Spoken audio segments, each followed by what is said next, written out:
Good evening, students. How are you? Good evening, Sushil. You have logged in. Hope others are also joining. So, today's topic, students, as you very well know, it is fraud and responsibilities of auditor in this regard. So, today we will discuss what is the meaning of fraud and what are the responsibilities of auditor in this regard, especially in context of SA 240. So what we shall be studying today is in overall context of SA 240, SA 240, which relates to the auditor's responsibility relating to fraud in audit of financial statements. Okay, guys? And we shall also be discussing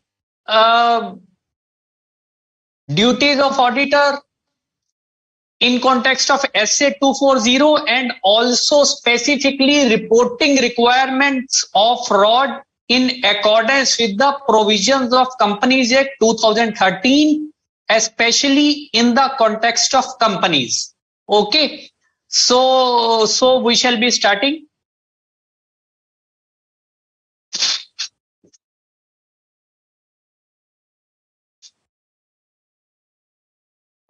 So students, have you heard names of these companies?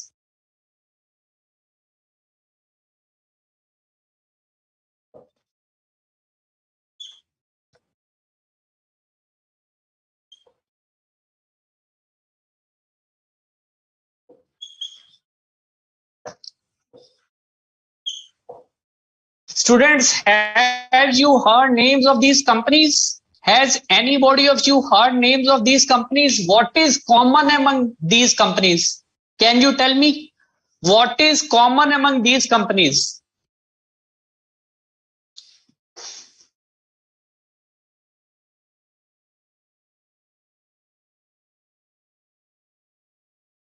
Pooja is asking whether today this chapter would be completed. Pooja, we will try to do so.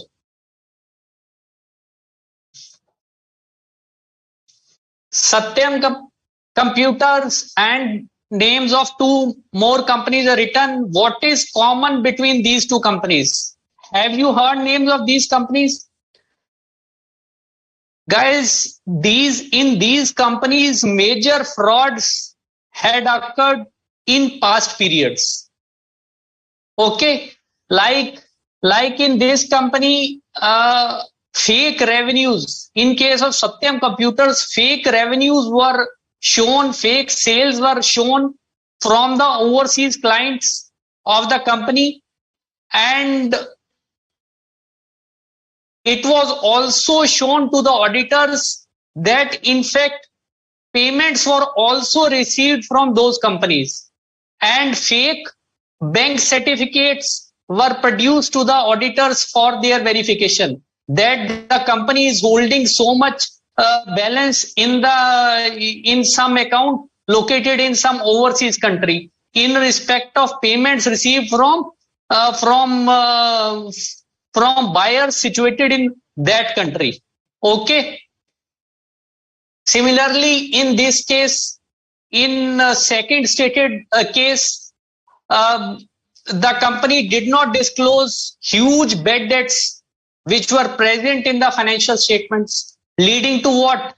Leading to inflation of profits. Leading to inflation of profits when there were low profits, when there were losses, and the company was showing huge profits.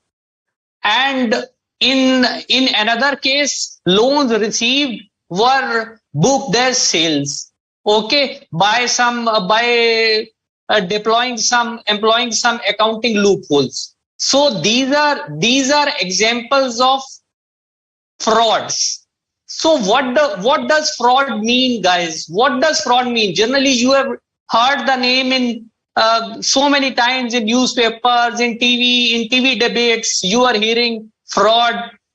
So dictionary meaning of fraud is to deceive something. To deceive something. Deceive means to pretend something is true when in fact it is false. To pretend that something is invalid. To pretend that something is valid when in fact it is invalid. Like say, you can well understand from a sentence, like he posed himself as a doctor, but he proved out to be a fraud. He was not a qualified doctor, so he was pretending to be a doctor, but in fact he was not. He was a fraud. Okay, so deception. So deception is one of the basic core element of fraud.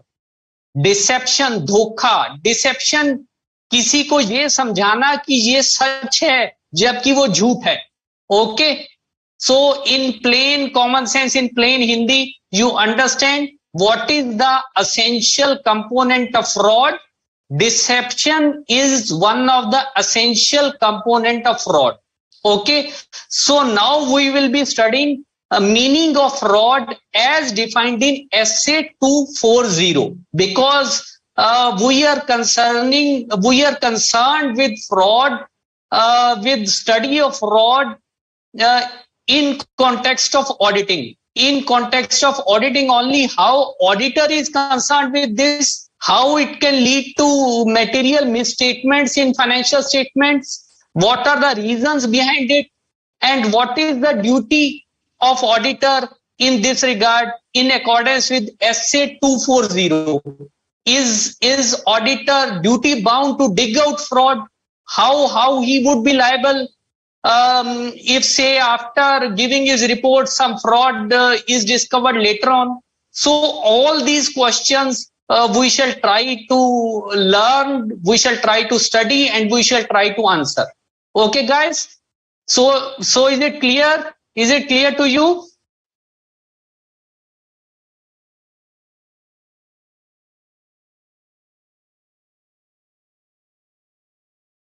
So as per essay 240, students, fraud is an intentional act. It is an intentional act committed by one or more persons who from among the management, those charged with the governance, employees, or third parties. So fraud is an intentional act. You have to remember that it is always an intentional act. It is not unintentional. If it is unintentional, it is a genuine mistake, then it becomes error. However, if it is intentional, it has been committed with some purpose to deceive somebody, then it falls in the category of fraud. So fraud is an intentional act committed by one or more persons amongst management, those charged with governance, employees, and third parties. And what does it involve? Involving the use of deception. Again, the first thing we had read, it involves the use of deception. To do what? To gain some, to obtain some unfair or illegal advantage. Unfair means an advantage which was not in fact due, which was not available to that organization. Okay, so you understand the basic components of fraud are that it is an intentional act. Number two, it may be committed by from management or from those charged with governance, by employees or other third parties also. Some third parties can also commit. And it involves the use of deception. It involves the use of deception to obtain an unfair or illegal advantage. Okay, so the definition, the broad definition of fraud is clear to you. What does fraud mean? as per definition of SA 240.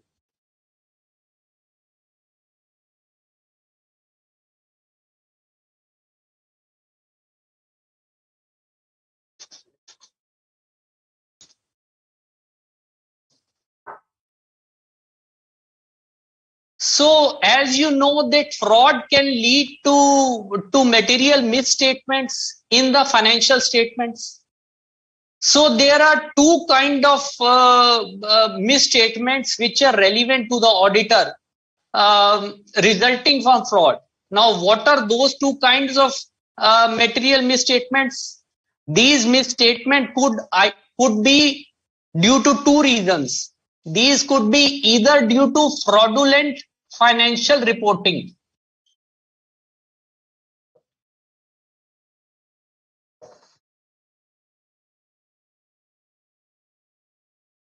So either these could be due to fraudulent financial reporting, or these could be due to misappropriation of assets.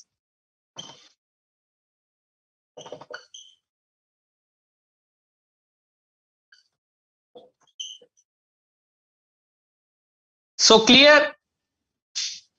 There are two kinds of misstatements which are relevant to auditor resulting from fraud. One are misstatement resulting from fraudulent financial reporting, and another is due to misappropriation of assets.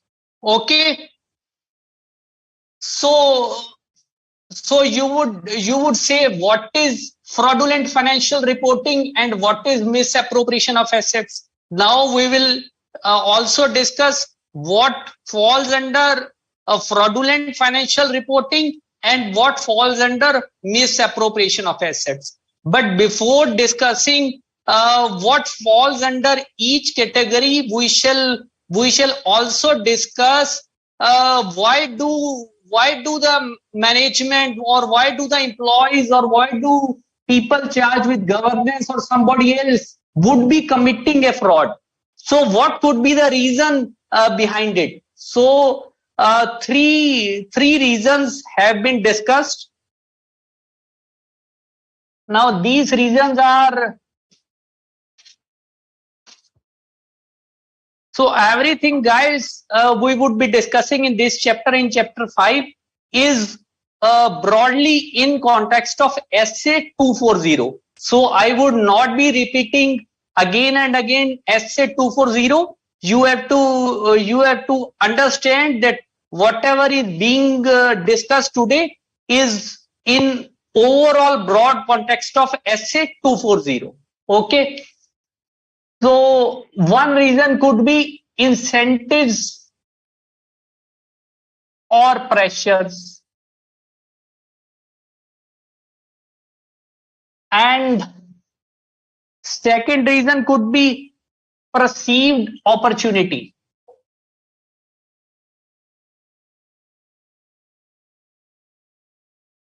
And third reason could be rationalization of certain acts.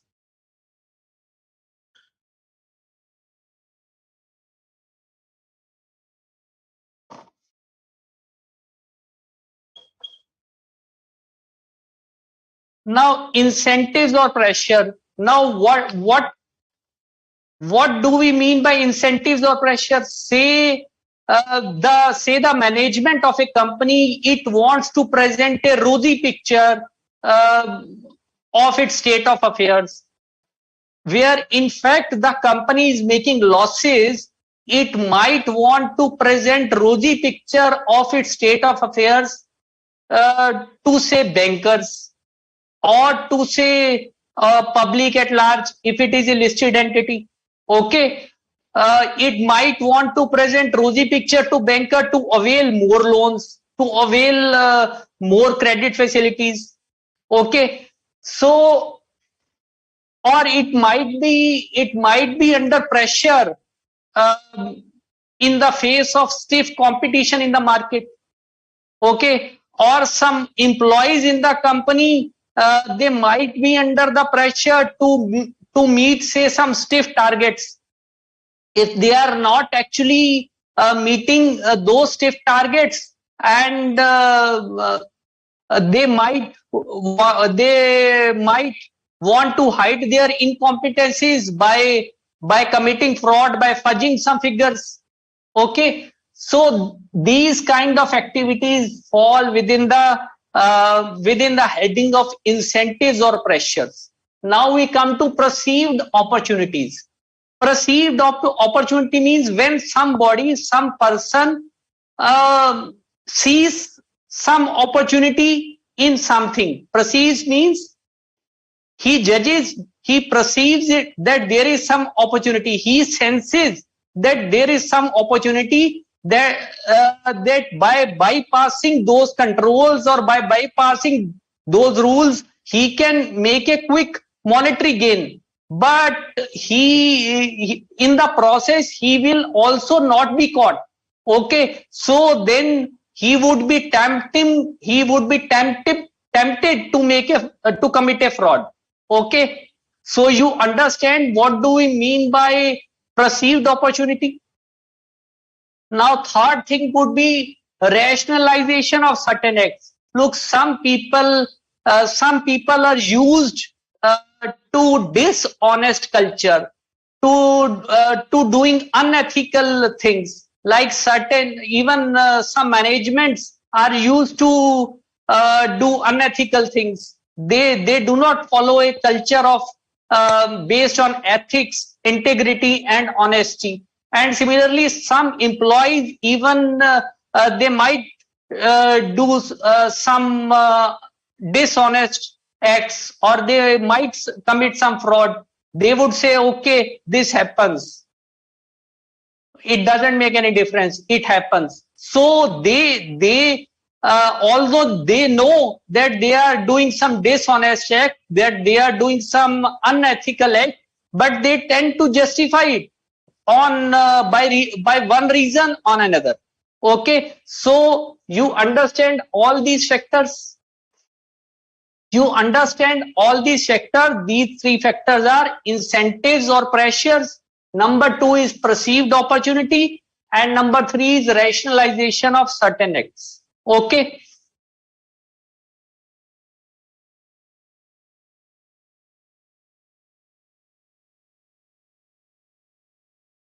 Now we come to, we had studied that frauds may be due to fraudulent financial reporting, or these might be due to misappropriation of assets. Okay, so what could be what things fall under fraudulent financial reporting?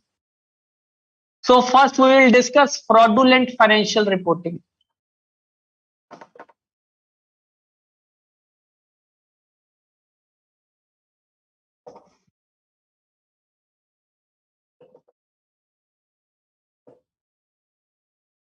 So under fraudulent financial reporting, we shall be discussing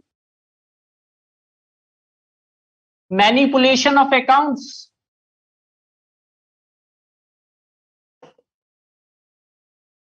omission, intentional, which is intentional omission, or say misrepresentation, and third is intentional misapplication of accounting policies.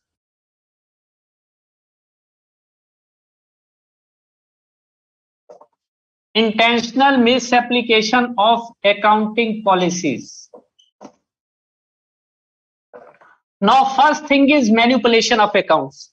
Now this falls under the category of fraudulent financial reporting, say when accounts are manipulated.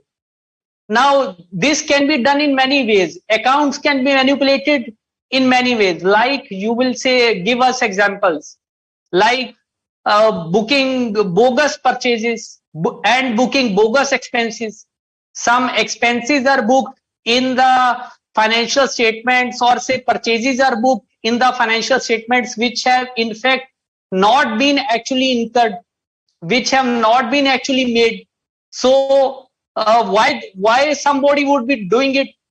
To suppress the profits, to lower the profits, to evade income tax, so that say in case profits are higher, so they would be booking fake expenses. Okay, so this would lead to lowering of profits. This would lead to artificial suppression of profits and lowering of taxes. So their motive would be to pay minimum taxes by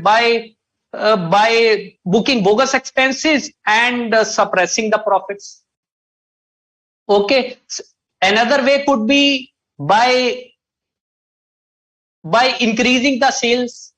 Say if somebody, some company increases its sales, like we had discussed in case of Satyam Computers, so they might want to commit a fraud to show some healthy or rosy picture to say bankers or to general public at large. When they would boast that revenues of companies are so much, and they would be availing bank loans and credit facilities on the basis of those revenues, when in fact their actual sales are much lower. Okay, similarly, sales can also be suppressed for the purpose of lowering of profits, because suppression of sales would lead to lowering of profits. Similarly, closing can be brought down so as to lower the profits. So these are some of the examples of manipulation of accounts. How accounts can be manipulated. Similarly, by not differentiating properly between capital and revenue expenditure. Say if an item of plant and machinery which should have gone to fixed assets, it is charged to expenses, it is charged to revenue. So what would happen? It would artificially lower the profits. Okay, guys, so you understand that accounts can be manipulated in many ways. So this falls under the category of fraudulent financial reporting, and this manipulation is done intentionally. It is done intentionally with a specific purpose, like either to evade the taxes, or to achieve some other purpose, or to show a healthy picture to bankers, or to say if the company doesn't want to pay dividend to its shareholders, it may lower the profits artificially, or vice versa. If it wants to show rosy picture, it might declare higher profits. So such are the cases. So you understand what do we mean by manipulation of accounts. It is a part of fraudulent financial reporting. Fraudulent financial reporting.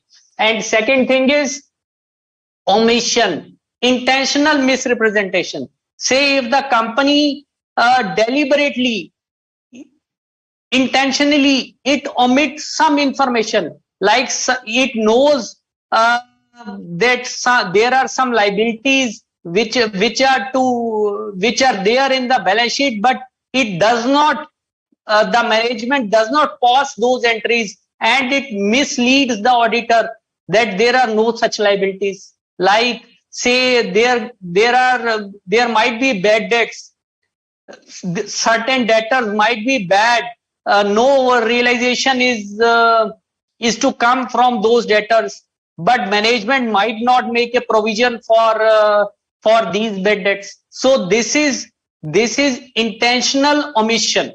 So this is intentional omission. Management is intentionally omitting the information from financial statements. Okay.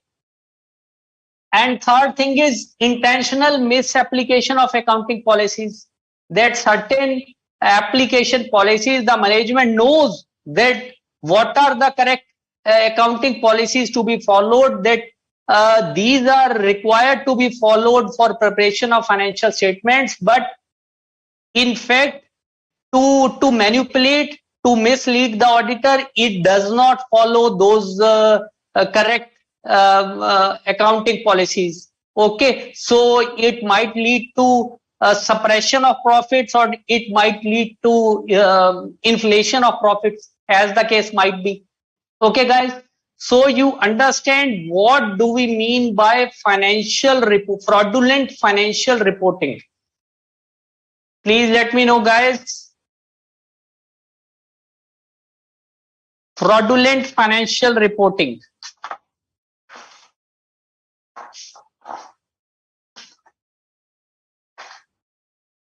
Now we come to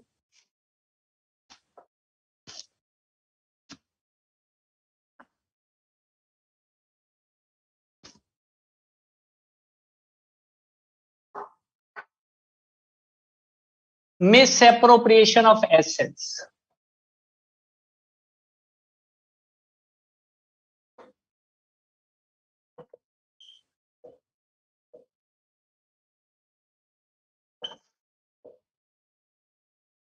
Now, misappropriation of assets.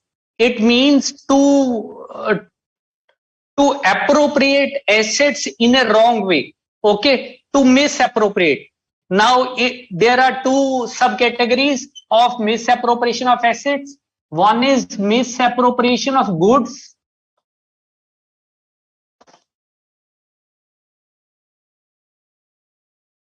and other is defalcation of cash.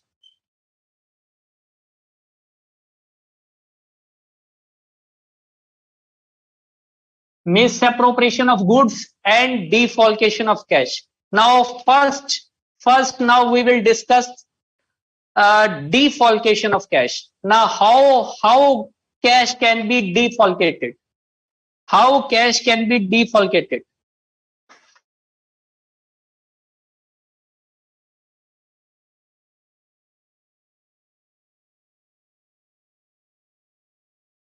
Now, cash, guys, you have to understand that cash is always prone to defalcation due to its very nature. Now, it can be done by several ways. So, say by inflating, one way is by inflating cash payments. Say some employees of the company, they in fact make payments on dummy vouchers, on dummy cash vouchers.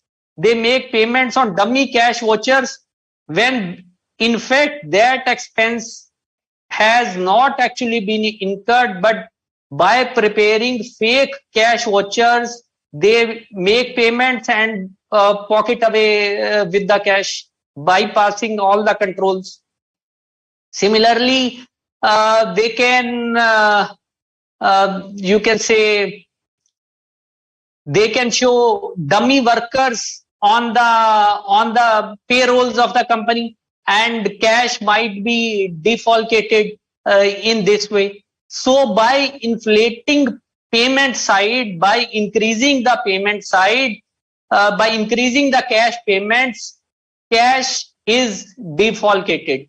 So it may be defalcated by employees. Generally, this category is committed by employees of the company in collusion with others. Okay. Now, another thing could be by suppressing cash receipts, by reducing cash receipts. Say the company is in some kind of business where cash receipts are very common. So some employees might collude and they collect money from the debtors, but they would say that no money has been collected. So cash receipts are artificially, deliberately suppressed, and they pocket away the money which they have collected. Okay, so by suppressing cash receipts, this is also one way of defalcating cash. Okay, and say there are in large manufacturing units, there is always considerable amount of scrap is generated. Now that scrap or wastage, you can say, it might relate to manufacturing process, or it might be scrap or wastage of some stores, of some say waste, of some say scrap obtained from electricity material, from wires, from obsolete products. So some store manager or some employees in collusion with each other, they might make realization from those scrap without it coming to the knowledge of management. Okay, so in this way also cash receipts are artificially suppressed and cash is siphoned off, cash is taken away. Okay, is that clear to you guys? How defalcation of cash is done? One way is by inflating cash payments. Second way is by suppressing cash receipts. Okay. And another way of suppressing cash receipts is generally called in accounting as teaming and lading method. Teaming and lading.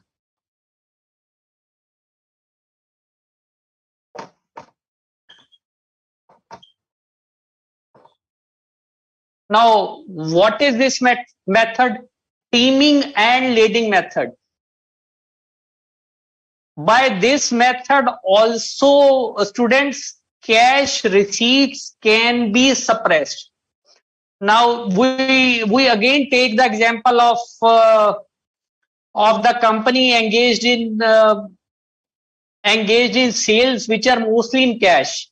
So the cash payments are coming from debtors.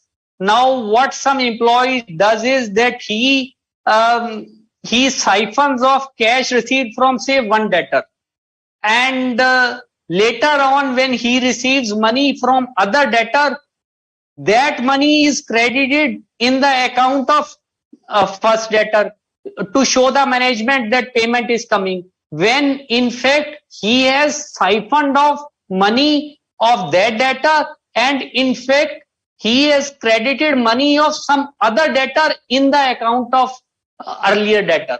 Okay, so in this way he gains time, and during this time period he is using that cash, and when money from third debtor comes, then he credits it in the account of second debtor. So in this way he creates a cycle. So in this way he creates a cycle and he enjoys that time lag. So this kind of method of suppressing, or rather you can say postponing cash receipts, it is known as teaming and lading method. Okay guys, so you understand what is teaming and lading method?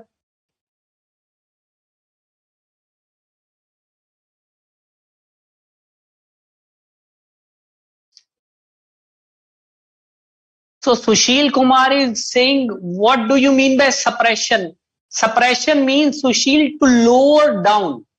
Suppression means to lower down, to artificially lower down. किसी suppression in Hindi means दबाना, to suppress, दबाना, कम करना.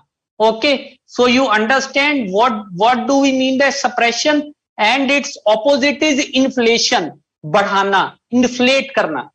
Okay, so when I artificially suppress the sales, so it would lead to lowering of profits, and when I artificially increase the sales, it would lead to what? It would lead to, it would lead to inflation of profits, it would lead to increase of profits. Okay, so hope Sushil it is clear to you. So teaming and lading, guys, you have also understood. Again I would explain to you teaming and lading method. It is a method of suppressing cash receipts. So here the cash payment received from one debtor, it is misappropriated, it is siphoned off, it is used by some employee and it is not deposited with the company, or and it is not posted, say, in the account of the in the ledger of that party. However, when the payment from some another debtor comes, then it is deposited as having been received from that earlier debtor. So similarly, this cycle goes on. So this method is called as teaming and lading method. So this method is known as teaming and lading method.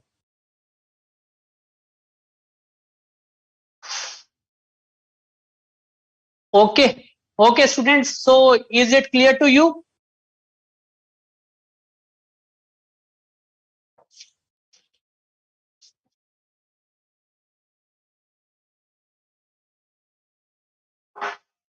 Now we come to, we had read that uh, that fraud can occur due to two reasons. One is fraudulent financial reporting, and second was misappropriation of assets. Fraudulent financial reporting we had already discussed. Now, misappropriation of assets, there are two categories in it, in misappropriation of assets.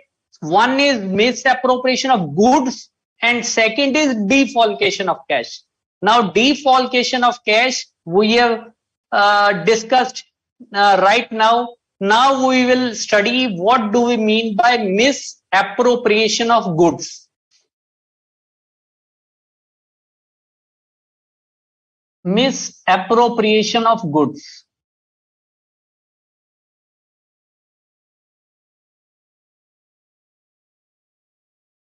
Now, misappropriation of goods, guys, it means that such, first you have to understand that such kind of fraud is generally committed by employees, because it also involves small amounts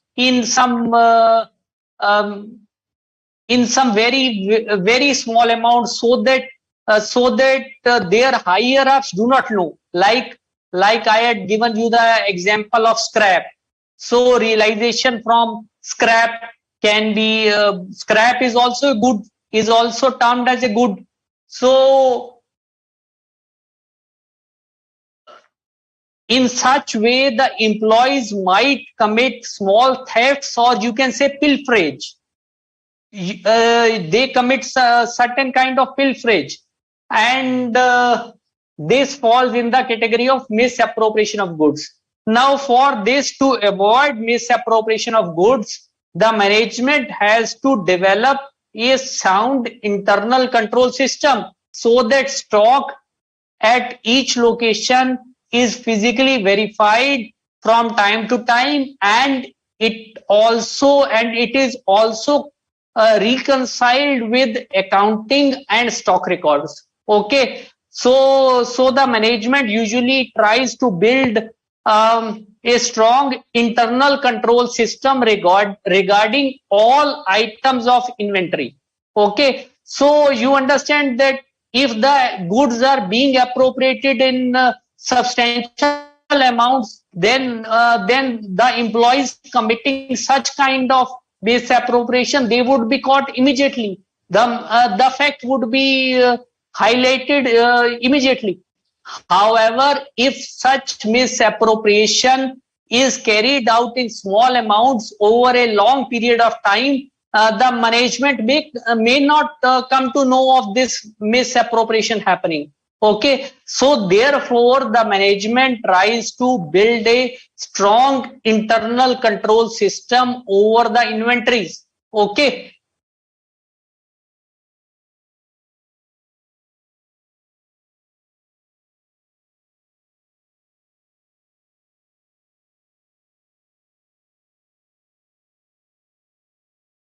now Vrinda is asking, is it the first class of chapter 5? Yes, Vrinda, it is the first class, not second class. The first class was on Sunday, was probably cancelled due to some unavoidable reason. Okay. So guys, you understand what do we mean by misappropriation of assets? What do we mean by misappropriation of assets? You understand now? Normally goods are misappropriated. It would not be possible for somebody to misappropriate or to steal whole machinery or a substantial part of the plant.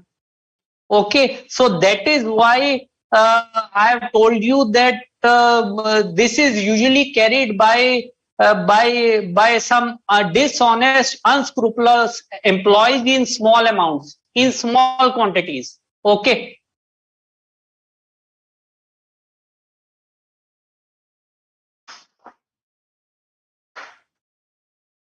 So is that clear to you guys? Methods of fraud, how these are committed. Fraud due to fraudulent financial reporting, and frauds due to misappropriation of assets. And under misappropriation of assets, we have studied misappropriation of goods and defalcation of cash. Now guys, another one very important thing you would be that would be troubling you, that how the auditor is concerned with all these. What is the duty of auditor in this regard? Is the auditor duty bound to detect fraud? Now this area, this is very important area, not only practically but also academically. It is important both ways, and you have to be clear about it. Many times question is also coming from this area in the exams. Now, is the auditor duty bound to detect fraud? Now, first let us again, guys, go to chapter 1. What was the objective of an independent audit? What was the objective of an independent audit? So, as you know, the objective of an independent audit was to obtain reasonable assurance that financial statements as a whole are free from material misstatements, whether due to error and fraud. And another part is that to express an opinion. Okay, one is to obtain reasonable assurance and then to express an opinion and to communicate the same. Now, the auditor has conducted, say, the auditor has conducted audit of a company. He has signed the balance sheet.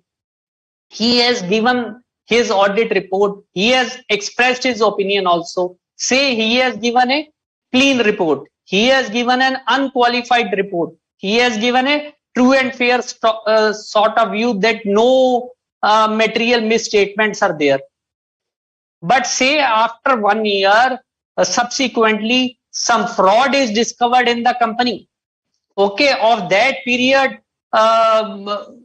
in which the auditor had conducted the audit, that auditor had conducted the audit. So would auditor be liable in this case? So how do we deal with such a situation? So guys, the answer to this is that you have to understand that primary objective of audit is not to detect fraud. Whose responsibility is to prevent and detect a fraud? The primary responsibility of preventing and detecting a fraud is with the management, is with the company, is with the management of the company, with the persons who are responsible for preparation of financial statements of the company.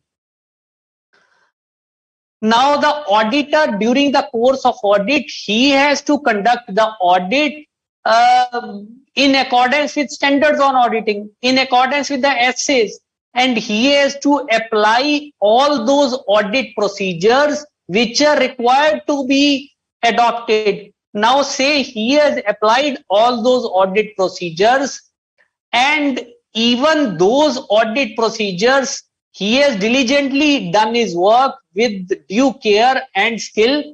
And even by applying those audit procedures, he was still not able to detect any material misstatement, be it due to fraud or some error, because say some manipulation has been done by the management very cleverly, and the auditor was fooled, and his all his procedures applied were not able to detect those material misstatements. Then would auditor be liable? The answer to this is no. If the auditor can demonstrate that audit was conducted by him in accordance with essays and with due care and skill, and he has diligently uh, performed his audit um, with all the audit procedures, and by performing all the audit procedures by in the manner which is required by essays, then he would not be liable, because primary purpose of audit is not to detect, is not to dig out or detect fraud. You would also remember that you have learnt in chapter 1 that auditor is not an investigator. He does not uh, conduct his work. He does not conduct audit by assuming that something is wrong, that something is fishy, that fraud is there. He, in the normal course, he prepares the audit program. He carries out by using audit procedures. He conducts the audit, and during the conduct of audit, if he finds some material misstatements, then he is liable to give his opinion accordingly. However, if he has carried out his audit in accordance with the essays, but these audit procedures have not been able to detect those material misstatements, then the auditor is not liable. However, he has to show that audit was conducted in accordance with essays, with due care and skill, and he has maintained he has maintained professional skepticism throughout the audit. He was alert. He was prone to the he was alert to the risk of material misstatement. So that is why audit documentation becomes very important. So you understand, you now again correlated to chapter 3. Now why audit documentation is important, why audit working papers are important. Okay guys, so you understand this whole thing, that as per essay 240, the primary responsibility of preventing and detecting a fraud, it rests with management. It does not lie with the auditor. Okay, so is this thing clear to you guys? This is very, very important, and it is one of the fundamental concepts. It is one of the fundamental concepts in auditing. You have to understand it. It is one of the fundamental cornerstone. It is one of the fundamental concepts.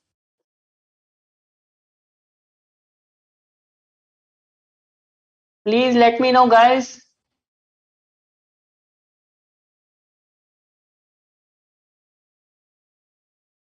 Please let me know, guys. Is this thing clear to you? The auditor's responsibility relating to detection of frauds, is that thing clear to you in accordance with essay 240? What does essay 240 say about it? There is a complete 1-2 page example given in your module which says exactly the same thing, the kind of what we have discussed right now. So the crux, the summary of what is written in your module in these 2 pages in box item is what we have discussed it right now. So if you understand this concept, you can answer any question of this type. So is that clear to you, students? Please let me know.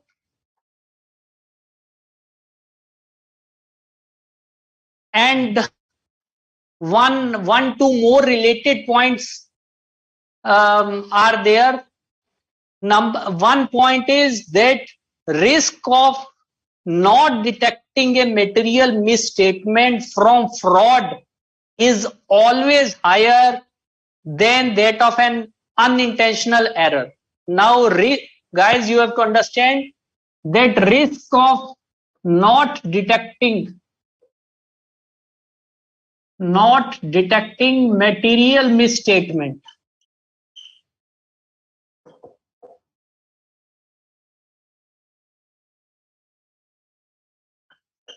Risk of not detecting a material misstatement from what? From fraud. From fraud is always higher than resulting from error. Why it is so? Because fraud is generally committed by, as we know, by management or by some employees. So it might involve some clever plan.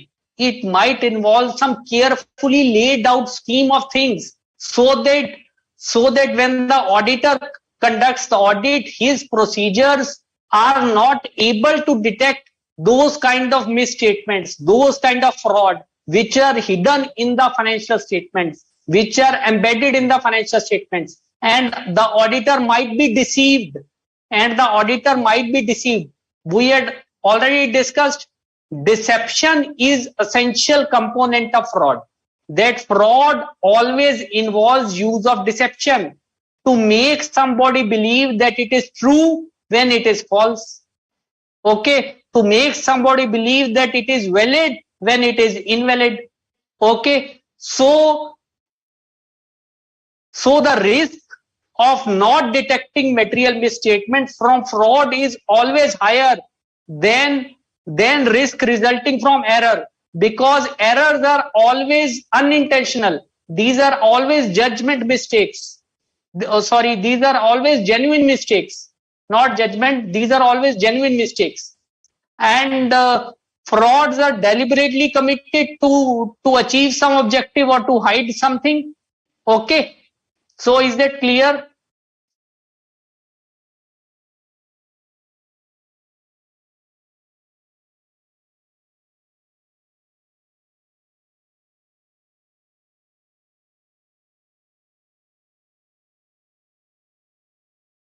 Now Sushil is asking why auditor is not liable.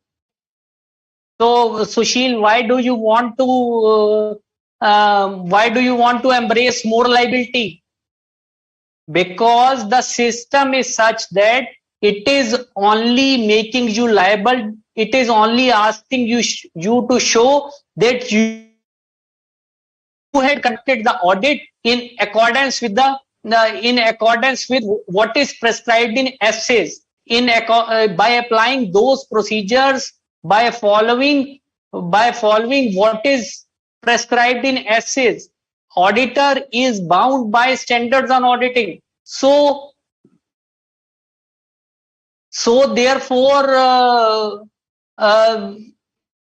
therefore it is not his liability. Therefore he does not become liable for not detecting frauds, but he has to show that he had taken sufficient care and skill. He had done his job, he had done his work, he had done his assignment in a professional manner. Okay, if he is not able to demonstrate that proper audit procedures are not applied, or he has not conducted his work, he has not conducted his assignment in a professional manner, in accordance with what is laid down in essays, then obviously he would be liable. Okay, so that is the fundamental thing you have to understand. That is the fundamental thing you have to understand. So is that clear to you, Sushil? Please let me know.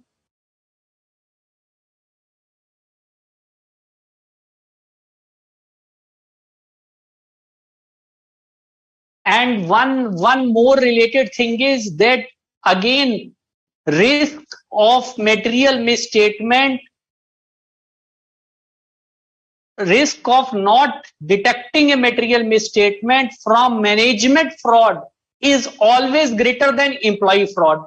Now, fraud might be conducted, might be carried out by management, or it might be carried out by employees.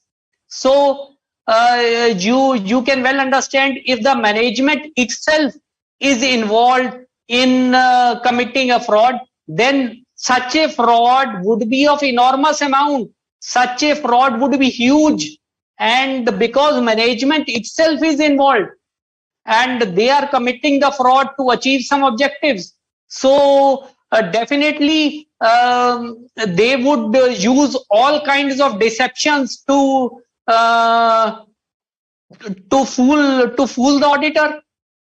Okay, so the auditor does not come to know about the real picture. So is that clear? So when management itself is involved in in committing the fraud, then risk of not detecting material misstatement from such type of management fraud is always greater. Auditor would be in very risky situation, because management would be controlling everything. All documents are controls, all internal controls are being devised by the management, are being prepared by the management. So if management itself is involved in committing a fraud, then it is very much likely that auditor would be fooled around, like we had discussed in case of Satyam Computers. Okay, when management itself was involved and it was not committed by a single employee, the sales of huge amount of sales, fake sales were booked in the financial statements of company, and fake bank certificates, bank statements were also produced that this amount was deposited in foreign accounts of the company when these accounts were non-existent. Okay, so you can understand how well, how carefully fully planned the fraud was. Okay, so is that clear to you? Please let me know, guys, is that clear to you?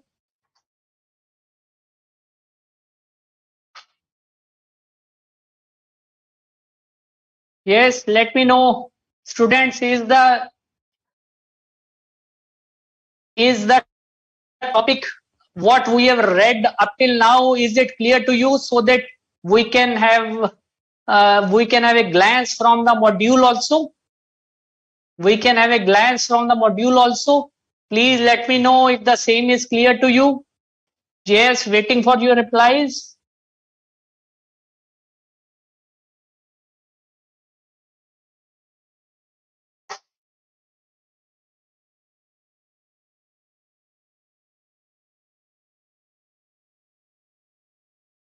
Okay, so I am sharing the screen with you guys.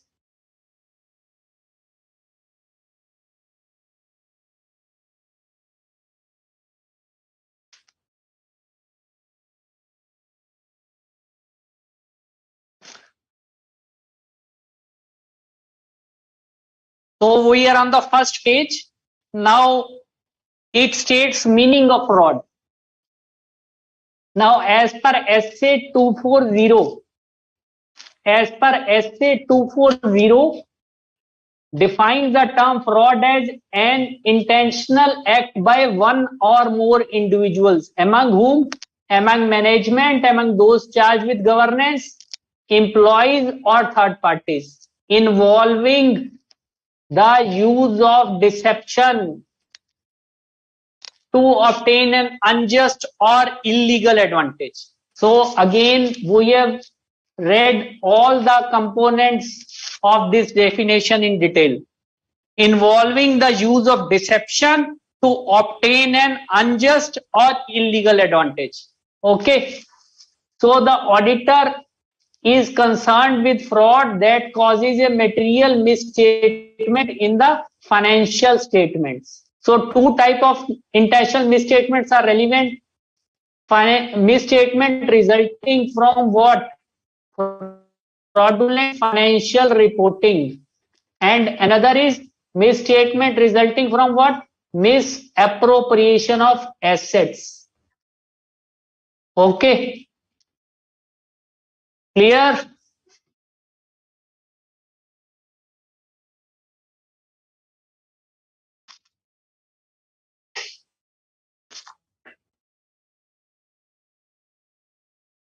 Now, characteristics of fraud.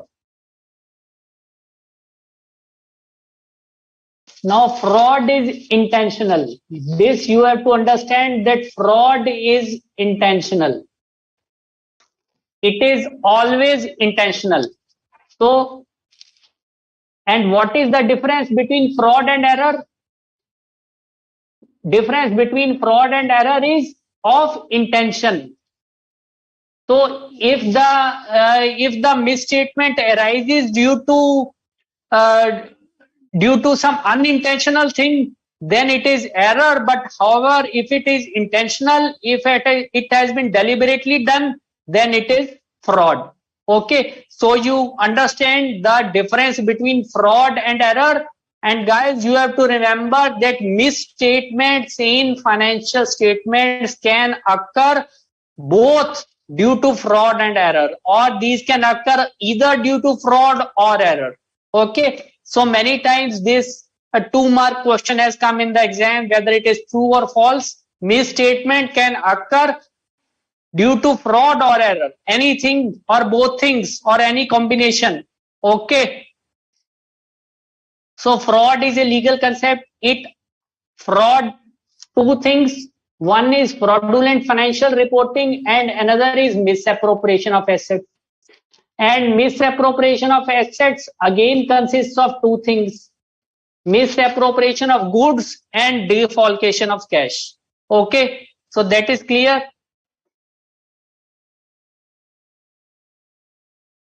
So fraud whenever happens, now what are the motives? It shows what are the motives behind fraud.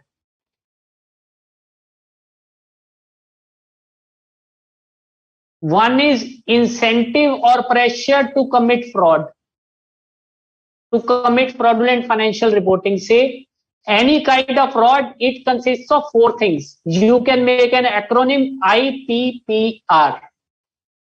IP means incentive or pressure, P means perceived opportunities, and R means rationalization.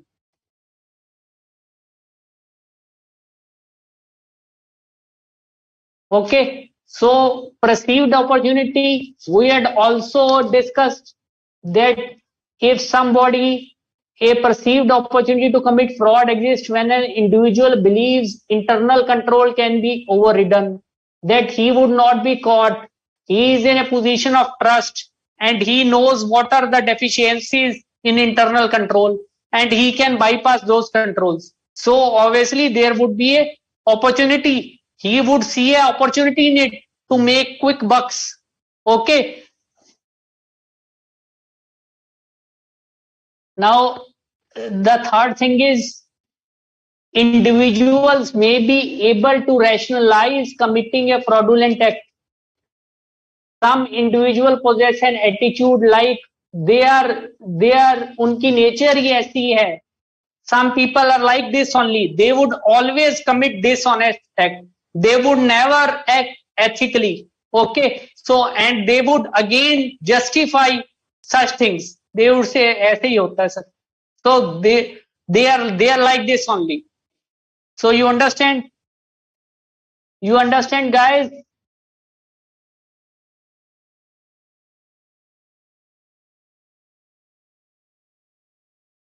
The Charu, we are concerned with material misstatements only. Anyway, auditor is always concerned with material misstatements. Say if some misstatement is there which is of 500 rupees or 50 rupees, say of insignificant amount, and if it is not having implications all over the companies, that the amount might grow later on, our amount might become bigger, so the auditor would not be concerned with small things. Okay, So fraudulent financial reporting can be, how fraudulent financial reporting can be done? It can be done by manipulation of accounts, misrepresentation, and intentional misapplication of principles. These three things we had discussed. Now, manipulation of accounts. Now, why here it says why accounts are manipulated? Why accounts are manipulated?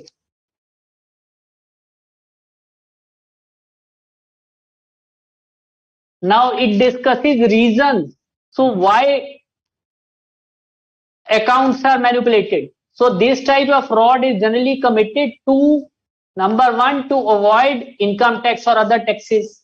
Say the company wants to lower the profits, it books bogus expenses and it reduces income tax. So it could be one of the motive. And what could be other? For declaring a dividend. For declaring a dividend when there are insufficient profits.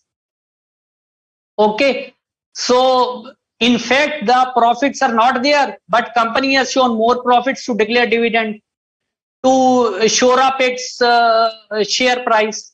Okay, and another thing is to withhold declaration of dividend when there is adequate profit.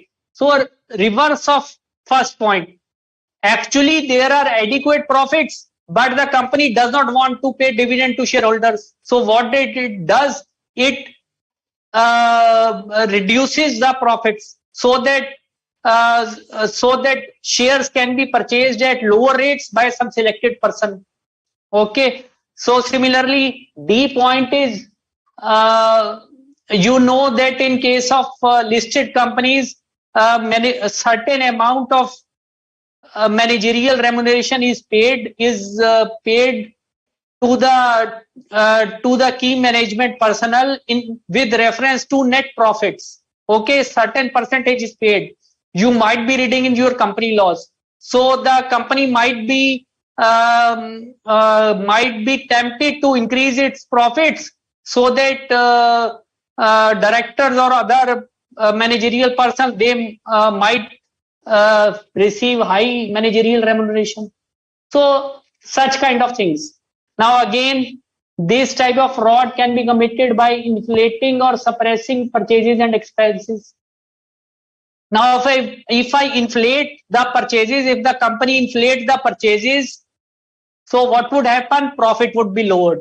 And if it suppresses the purchases, profit would become higher. Similarly, if expenses are suppressed or inflated, same thing. Okay. Similar, these points: inflating or suppressing the sales, inflating or deflating the value of inventory, closing inventory, charging the item of capital expenditure or revenue, which we had discussed. Okay, so clear?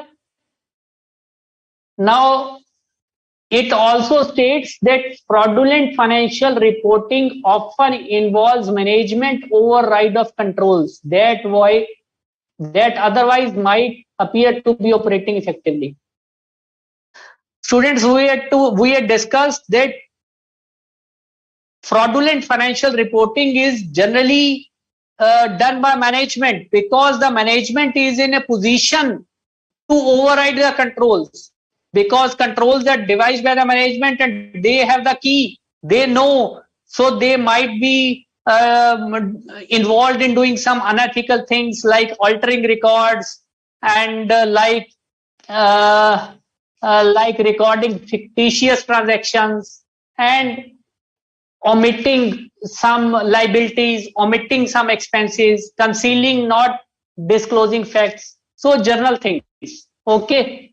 Now we come to this. We have already done. Why do employees commit fraud?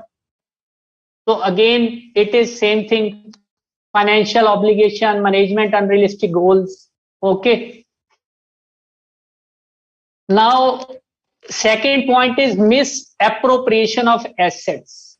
Now, we had done that. We had studied that fraud involves fraudulent financial reporting and misappropriation of assets. Okay. So misappropriation means theft of an entity's assets.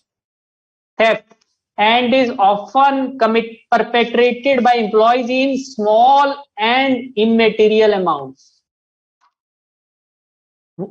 I had told you that this is done by employees in small and immaterial amounts, so that it does not come to the knowledge of management immediately. Okay, so it goes on for a long time till, and in some cases it might so happen that employee leaves the organization, and after he has left, the management comes to know the fraud carried out by that employees in small amounts over a period of number of years. Okay, so again the same thing, how it can be done, like embezzling receipts. Embezzling means to siphon off, chori karna, stealing physical assets, some small assets like this. Okay, and then is misappropriation of goods. Misappropriation of goods. Now misappropriation of goods, again it is difficult for the management to detect, and management has to carry out periodic checks. Again, we had discussed that management has to carry out periodic checks. Strong internal control system should be there regarding storage of stocks and to prevent its pilferage. Okay, security arrangements should be there. So such kind of things. And then there is defalcation of cash. Now defalcation of cash, three things we had discussed: inflating cash payments, suppressing cash receipts, and casting wrong totals in the cash book. Now this may not be relevant due to, because all accounting data is in the system. So inflating cash payments, examples of inflation of payments like payment against fictitious vouchers, against dummy vouchers, payment to dummy persons who are not existent. Okay, making payments against vouchers the amount whereof has been inflated. 5,000 का voucher है, मैंने उसको 15,000 का बना दिया. So this way 10,000 has been siphoned off. Okay, manipulating totals of wage rolls, dummy workers का नाम wage rolls में एम्प्लॉइज ने कर दिया. So these kind of things. By suppressing cash receipts, so one thing is by inflating cash payments, another thing is by suppressing cash receipts. Now this is teaming and leading. Now this thing, teaming and leading, we had discussed. You can study it from your module also. I have dwelt upon it in considerable detail twice. So what is written here? Amount received from a customer being misappropriated. So first of all, amount received from a customer is misappropriated. So to prevent its detection, तो customer तो बोलेगा मैंने पैसे दे दिए, आपको cash दे दिया, तो लेकिन किसी और कस्टमर से पैसे आए हुए उसके अकाउंट में क्रेडिट कर दिए. ठीक है. So similarly a cycle is created and such a practice is continued. Okay, unless until this fraud can be detected only when management sends some statement of accounts as confirmation from that party, and then he comes to know that there is difference in dates and the amount has been used unauthorized in an unauthorized way by the concerned employee. Okay, so similar things like not accounting for cash sales fully. Now in this way cash receipts, cash sales are not properly posted in books, and the resultant cash is siphoned off. Okay, not accounting for miscellaneous receipts like sale of scrap, etc. And writing off as debts in respect of such balance against which cash has already been received. There are, say, there are certain customers from whom small amounts are outstanding, say few thousand rupees, say 10,000 rupees, say 5,000 rupees. The customer has given the cash, but the amount is not credited in the account of the debtor. This amount is siphoned off and saying, sir, ये तो bad debt हो गया, ये तो party पैसे नहीं दे रही. Say if the management does not talk with, or if some higher up does not talk with that person, they might consider, okay, nahi di honge. So in that way, and this amount is shown as bad debt. This amount is shown as written off in the financial statements. Okay, so is that clear to you guys? How cash is defalcated? Now this thing is very important. Detection of fraud and error duty of an auditor. Now, what is the duty of an auditor in this regard? Okay, so here we shall study what is the duty. So what is it states? First of all, what is the objective of an independent auditor in accordance with SA 200? Again, that obtaining reasonable assurance that financial statement as a whole are free from material misstatement, whether due to fraud or error. But there would always be a risk due to inherent limitations of audit. There would always be a risk that there are material misstatement. There would be audit risk. There would be risk of failure of audit. So again, the risk of not detecting a material misstatement resulting from fraud is higher than one resulting from error, because the fraud involves carefully designed scheme of things by the management. Okay, so the management may make a certain scheme of things carefully to conceal some information from the auditor, to misrepresent something to auditor, to not give complete information to the auditor, and in this way it can commit fraud. So this risk is always higher than risk of not detecting material misstatements from errors. Okay, because errors are unintentional. Okay. Again, the risk of auditor not detecting a material misstatement resulting from management fraud greater than for implied fraud.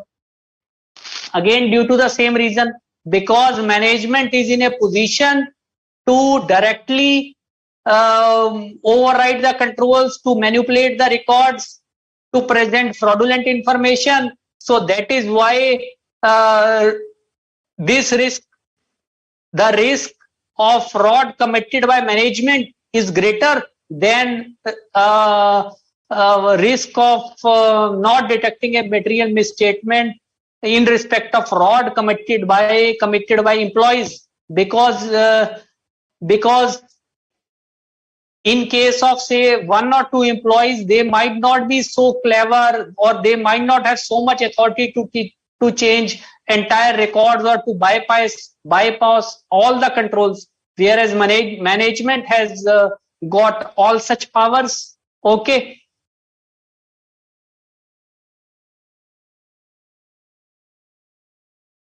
Again, the auditor has to obtain an attitude of professional skepticism throughout the audit.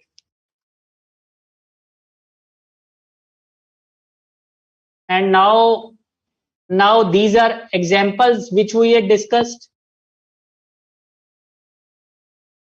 So first we will do this example case 2, the one which we had discussed. Now, after the completion of statutory audit of ABC Limited, a fraud was detected. Audit ho chuka hai, the auditor has signed the balance sheet, the auditor has given the report, and after that a fraud was detected at the office of the company, at the office of auditing. The management of the company alleged that there is a failure on the part of auditor to detect fraud, and that the auditor would be responsible for detecting fraud in the company. Now, what is the answer? The answer is that As per SA 240, the primary responsibility for prevention and detection of fraud is with the management. This is very important. That preparation of financial statements is also responsibility of management, and prevention and detection of fraud is also responsibility of management. You have to remember it, guys. It is important that management place a strong emphasis on fraud prevention and should reduce opportunities of fraud. Okay, the management should devise sound internal control system. So again, the auditor conducting an audit in accordance with the essays is responsible for obtaining assurance that financial statements as a whole are free from material misstatements. However, there is an unavoidable risk that some misstatements will not be detected. There is always a risk of audit risk. There is always risk of failure of audit. Okay, so what does it say? It states that the subsequent discovery of material misstatement of the financial information from fraud during the period covered by the auditor report does not in itself, वो अपने आप में नहीं बताता, indicate that whether auditor has adhered to the basic principles governing an audit. Okay, so if the auditor can show that he had done his work with required skill, competence, and he has kept all the he has all the documentation with him, he has got all the working with him. So that is why documentation is very important. That is why documentation, what plan he has prepared, what audit program he has formulated, what kind of procedures he had employed, what risk he had assessed. Okay, so the liability of the auditor for failure to detect fraud exists only when such failure is due to not exercising reasonable care and skill. If the auditor has exercised reasonable care and skill, then he is not liable. Okay. So thus, in the case after the completion of audit, if a fraud has been detected, the same by itself cannot mean that auditor did not perform his duty. If the auditor can prove with the help of his papers that he has followed adequate procedures, he cannot be held responsible. So again, this is very, very important.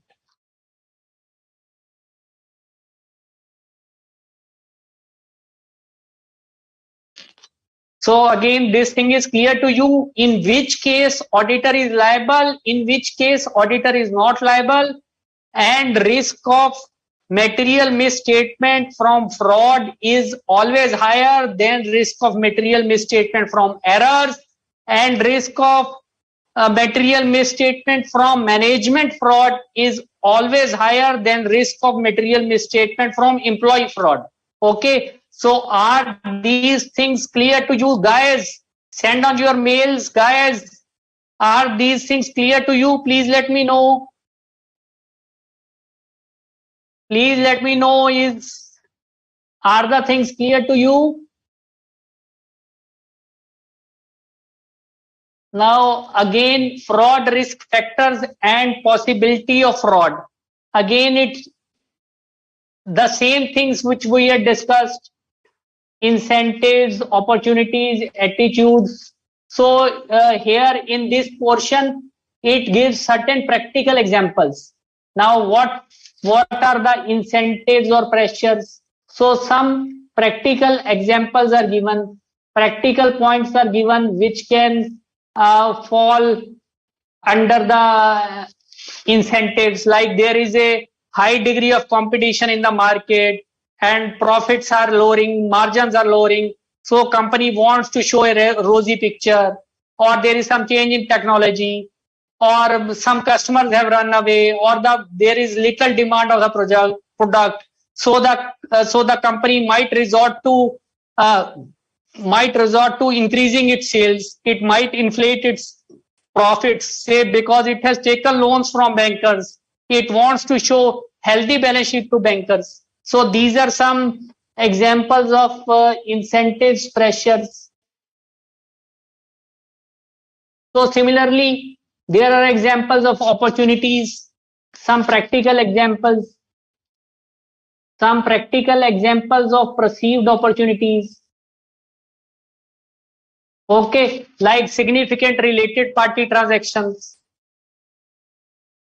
and so on. So these are general examples which you can study from your module, and these are all self-explanatory, like attitudes, say rationalization, say the management, the promoters, the key persons of the management, they are known to be violators of law, like they have a history of violating the law. Okay, like earlier, like also say in case of promoters of a company, SEBI had imposed penalties on those promoters. So the auditor is conducting audit of some other company in which these promoters are also directors. So he knows their history, that these are unethical people. They might do some unethical things. So by knowing their attitudes, by knowing their rationalization, the auditor can assess the risk of material misstatement due to fraud. Okay, so these kind of things. Okay, similarly, again some examples are given. These are self-explanatory examples. Okay, guys. Okay, so is it clear to you? So now students, now we would be studying about the reporting of frauds. Now we have discussed duty of fraud. Now how the auditor is, what is the duty of auditor in relation to detection of fraud, in relation to material misstatements arising from fraud in accordance with SA 240. Now we have read it in a general way. Now we will read specific provisions of Companies Act 2013, that in case of companies, what is the duty of auditor in respect of reporting of frauds. There are certain sections in Companies Act 2013 where the auditor is required to report of frauds of certain amount. So but this reporting is only in context of companies. So we shall be discussing what are the reporting requirements under Companies Act 2013 vis-a-vis reporting requirements of auditor vis-a-vis a company. Okay, so at this stage we will be taking a short break of 5 minutes, and we will join after 5 minutes, guys. Okay, is that fine? Okay, so we are taking break of 5 minutes.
Yeah, yeah, welcome back, students.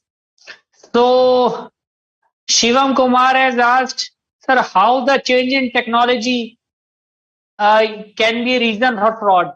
Now, Shivam, what you have read is under the heading incentives or pressure. So, say there is change in technology and the products of the company are obsolete at becoming a fast pace. Okay. And the management has taken, say, huge loans for running its business from banks.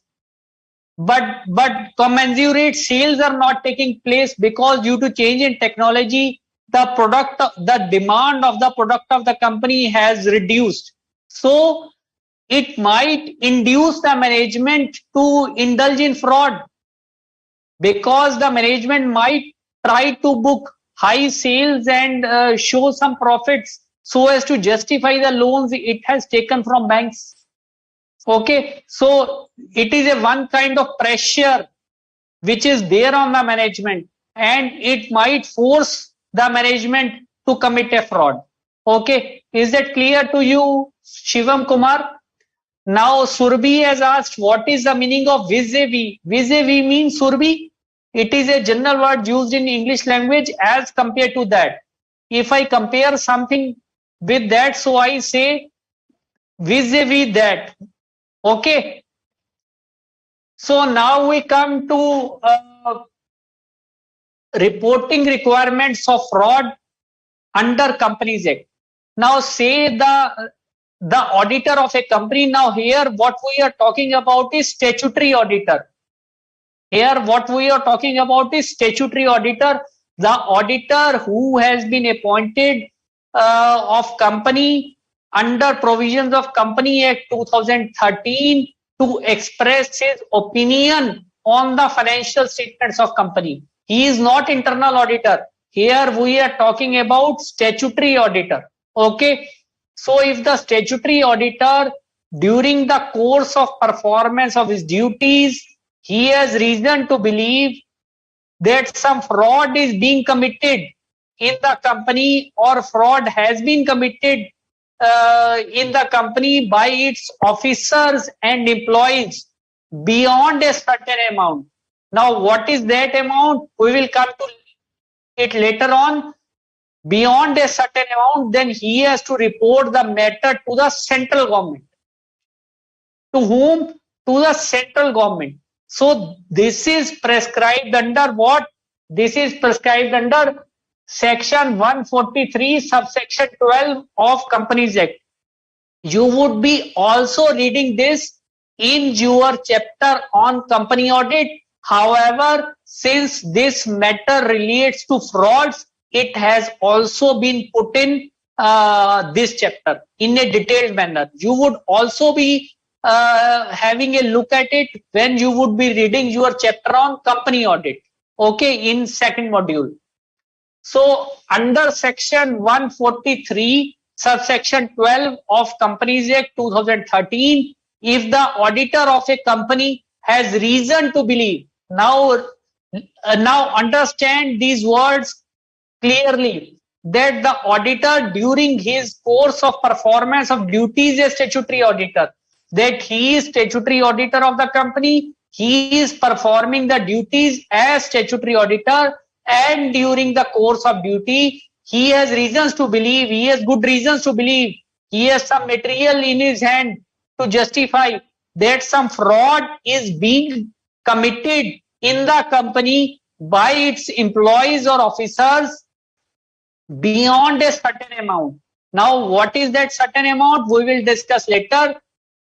Beyond a certain amount, then he is required to report the matter to the central government. Now, this is what section 143 subsection 12 states.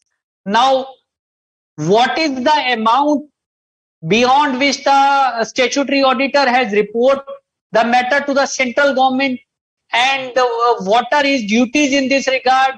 What procedure has to be followed? It is given in Rule 13. It is given in Rule 13 of Companies Audit and Auditors Rule. Now it is given in Rule 13 of Companies Audit and Auditors Rule 2014.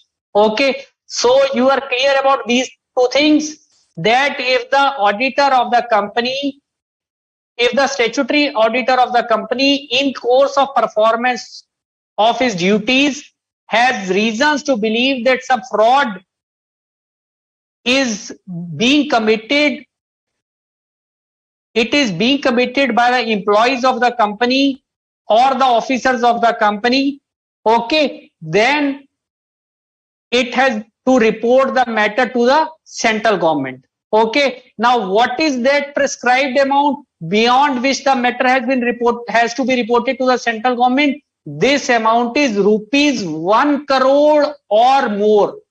This is rupees 1 crore or more. This is very important. Many times questions is coming in your exams.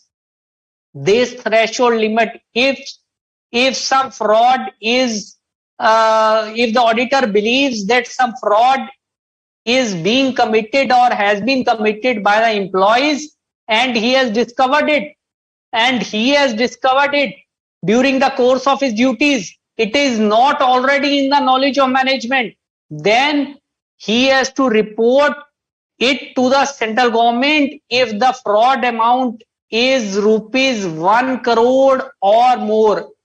It means including 1 crore. So if the fraud amount is 1 crore, even then it has to be reported. If it is more than 1 crore, then it has to be reported. Okay. So what is the procedure in this regard? So it is prescribed in rules, Rule 13 of the Companies Audit and Auditors Rule 2014.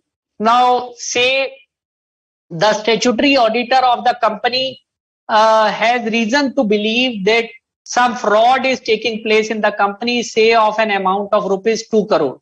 Okay, or he has discovered, he has papers in hands, he has documents which prove that fraud was conducted by some officer or employee of the company of say rupees 2 crore. Now what are the steps to be followed in the matter of reporting to the central government? How this matter is to be reported to the central government? It is prescribed in rules.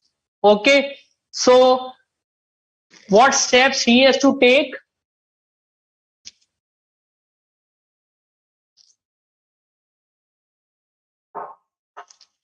What steps he has to take? Number 1, he shall immediately report the matter to the board or audit committee.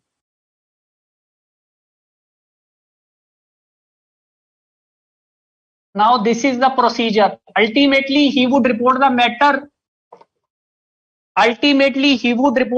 to the central government, but there are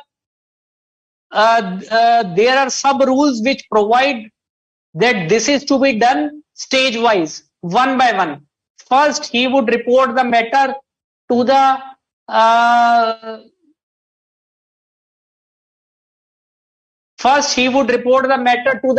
board or audit committee. Now you would say, what is audit committee? Board, you know, board of directors.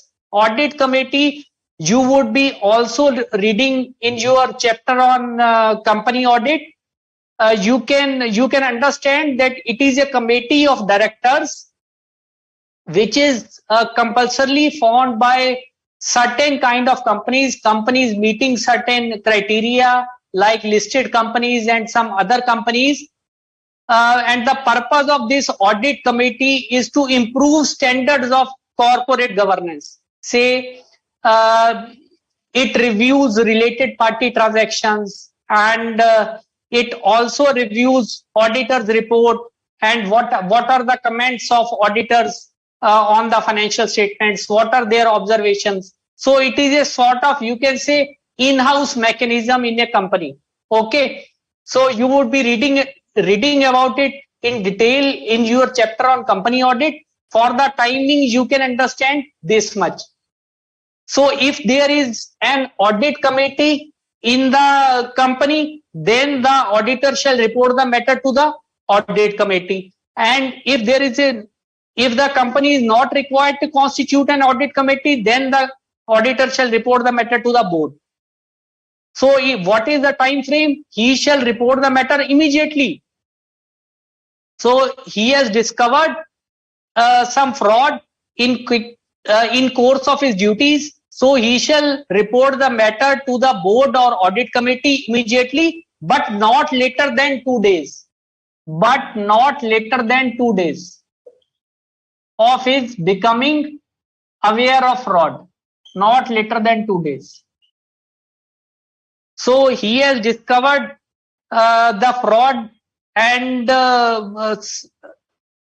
first step he would take, he would report the matter to the board or audit committee immediately, but not later than 2 days of the fact coming to his knowledge. Okay, and after that, second step, what he has to take?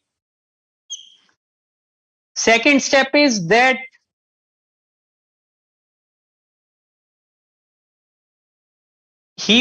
first step is he would be reporting it to the board and asking for their comments, that look, I have discovered this much things, and this case scenario is this, and fraud has been committed by these people, and what is your opinion about it? So the board has to reply. Board or audit committee has to reply to the auditor within 45 days. So the auditor in first step sends this fact of a fraud being committed or being observed in the company within 2 days of the same having come to his knowledge, and the board or audit committee has to reply within 45 days. Okay, so what is their opinion on the auditor's observation? What is their point of view? Okay, and it might so happen that that the board or audit committee sends its reply, and if the board or audit committee sends back its reply to the auditor, then auditor, after considering observations of board or audit committee, he has to give a report to the central government within 15 days. Within next 15 days. Okay, so at the first stage, the auditor had informed the board or audit committee, and after receiving their reply within a period of 45 days, in next 15 days, he has to give a report to the central government, okay, along with what he has forwarded to the board or audit committee, and finally giving an opinion. So it might so happen that board or audit committee does not respond to the auditor's observation, and they might want to sit on it. Okay, they do not reply to auditors to the fact of auditor informing them of fraud. Then in such a case, after expiry of 45 days, the auditor would simply send his report to the central government along with what he had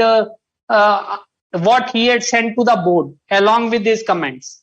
If some reply is received, then that reply is to be considered by the auditor, and then his comments are to be sent. Okay.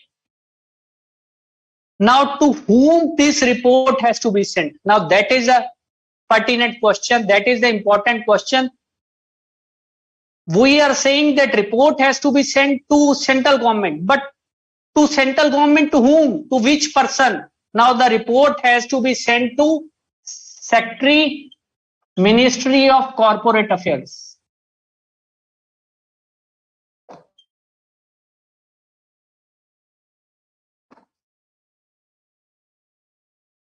Well, is that clear? The report has to be sent to Secretary, Ministry of Corporate Affairs. So central government has got a name, it has got a face, and it is Secretary, Ministry of Corporate Affairs. Okay, is that clear? So the report is it has to be on the letterhead of the auditor, giving his office address and phone numbers and membership number, etc. All these things. And what has to be the content of this report? The most important thing, what the report should contain. What the report should contain. So guys, there is a form, separate form for this regard, and auditor has to give this report in this form. Okay, and this form number is, you have to remember it. It is very important. This form number is Form ADT4. Form ADT4. ADT stands for auditor. 4 number is the series. Okay. So ADT4, the report of fraud of rupees 1 crore or more, which has been found by the auditor, which has been observed by the auditor in course of his duties. If it is so, then it has to be reported to the central government, to be more precise, Secretary, Ministry of Corporate Affairs, in Form ADT4. In Form ADT4. Okay.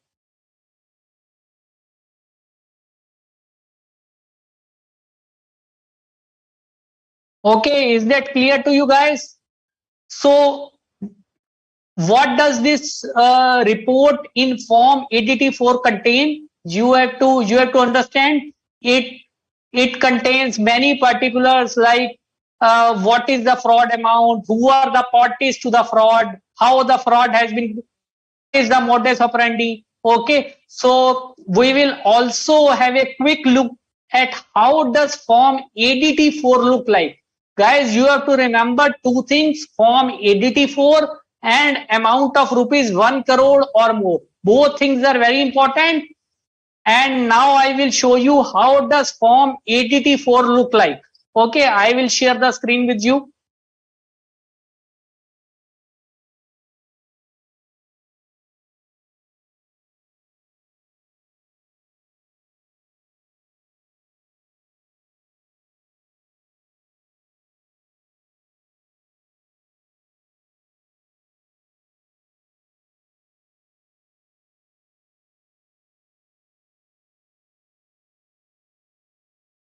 You are able to see it, guys. Form number ADT4. Is the screen visible to you? Please let me know. Form number ADT4. Now report to the central government. See Rule 13(4) of Companies Audit and Auditors Rule. Okay. So what is this? Report under subsection 12 of section 143. This is what we have been discussing. Okay. So it gives following particulars: name of the company, SIN is corporate identification number. It is unique identification number available with of every company. When a company is incorporated, it is allotted. Address of the registered office, some general particulars: name of the auditor, membership number, date of the AGM when auditor was appointed, and things such as address of the office where suspected offense is believed to have been committed. Say the company might be having a head office, registered office, and branches. So the auditor has to state which office the fraud has been committed. Full details of the suspected offense involving fraud. Attached documents in support. What documents are there with the auditor, what he has in possession to prove that fraud has been committed. Okay. And particulars are of officers who are the employees who are suspected to be involved in fraud. So such things, their name, if designation is such, PAN, basis on which fraud is suspected. What is the reason that auditor states that fraud has occurred? Okay, period, date of sending report to the board, date of reply received from the board, the same thing which we had discussed. Whether the auditor is satisfied with the reply of the board, not only remains a thing to remember ADT4, but you, whenever you read ADT4, a picture is created in your mind. How does it look like, so that you never forget it? So is that clear to you guys?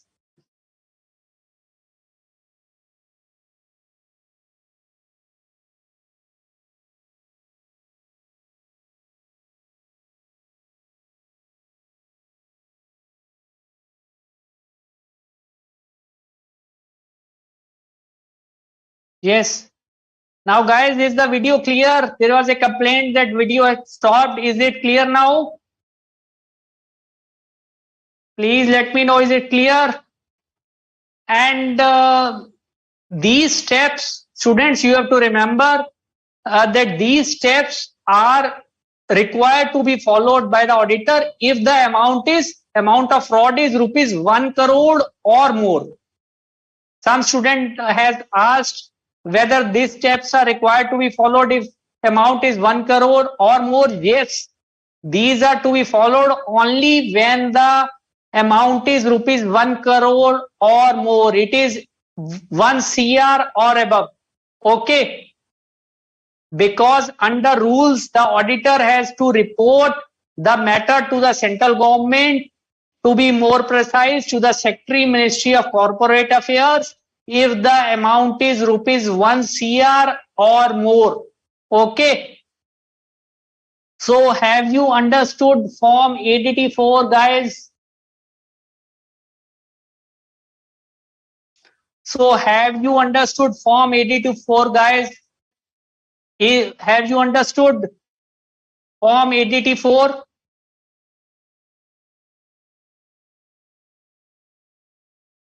And some of you would be saying, now what would happen if, say, amount of fraud is rupees 1 less than rupees 1 CR? Obvious logical question is that what would happen that amount is less than rupees 1 CR? Okay, so in that case, guys, you have to understand the only responsibility with the auditor is to report it to the board or audit committee, along with detail of what is the amount of fraud involved and who are the parties, who are the employees involved. Even it might include some high ups, even it might include some director, but the auditor has to give a report to the board. Okay, if the amount involved is rupees is not more than 1 crore, or it is not 1 crore or more, then the only recourse available is to the auditor is to report the matter to the board or audit committee. It has not to be reported to the central government. Okay, the matter has to be reported to the central government only, and these prescribed steps have to be followed only. These timelines, these time frames have to be followed only when the fraud amount is rupees 1 CR or more, and the report has to be given in Form ADT4. Okay.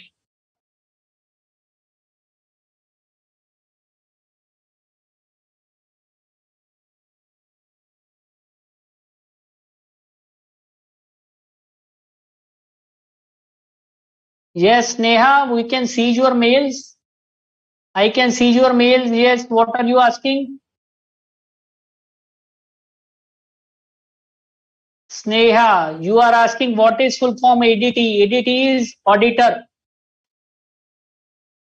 Now you are also asking who is a statutory auditor. I think you are not attending classes regularly, Sneha. Statutory auditor is an auditor who expresses opinion on financial statements of the company. He is appointed under the provisions of Companies Act, and he has to give his opinion on the financial statements, whether the statements are free from material misstatements or not.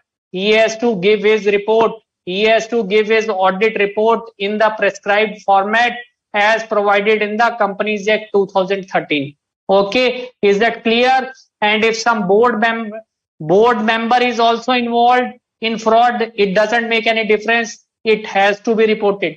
Okay, so this is the sequence of steps which has to be taken, sequence of timelines which have to be followed by the auditor if the fraud amount is rupees 1 crore or more. Is that clear, guys?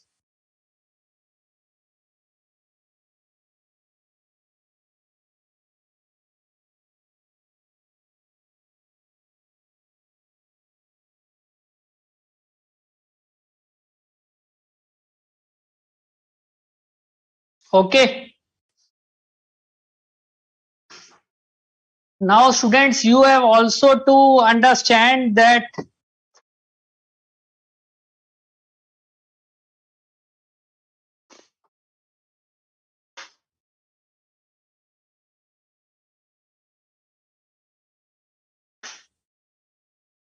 you have also to understand that there are penal consequences for the auditor also. If he does not file form ADT4, if he does not report the matter to the central government, then there are penal consequences. There is penalty prescribed under Companies Act 2013 for the auditor also. Now, what is that amount of penalty? That in case of listed company, if the auditor does not do these things, if he fails to report the fraud amount to the central government within prescribed manner, then the penalty amount in case of auditor of a listed company is rupees 5 lakh, and in any other case it is rupees 1 lakh. Okay, so is it clear to you? And guys, you have also to understand that under section 143 subsection 12, what we have discussed, the auditor has to report only those frauds which have come to his knowledge during the course of audit and which were not earlier in the knowledge of management. Say if some fraud has occurred in the company, say of 50 lakhs, and the amount was already in the knowledge of management, and the auditor has known this amount from the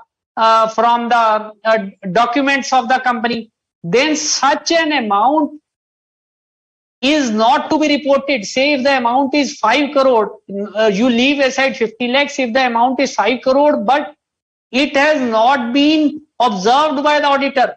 It is already in the knowledge of management, it is already in the knowledge of the board, and then in such a case, the auditor has to ask what procedures, what remedial action has been taken by the board.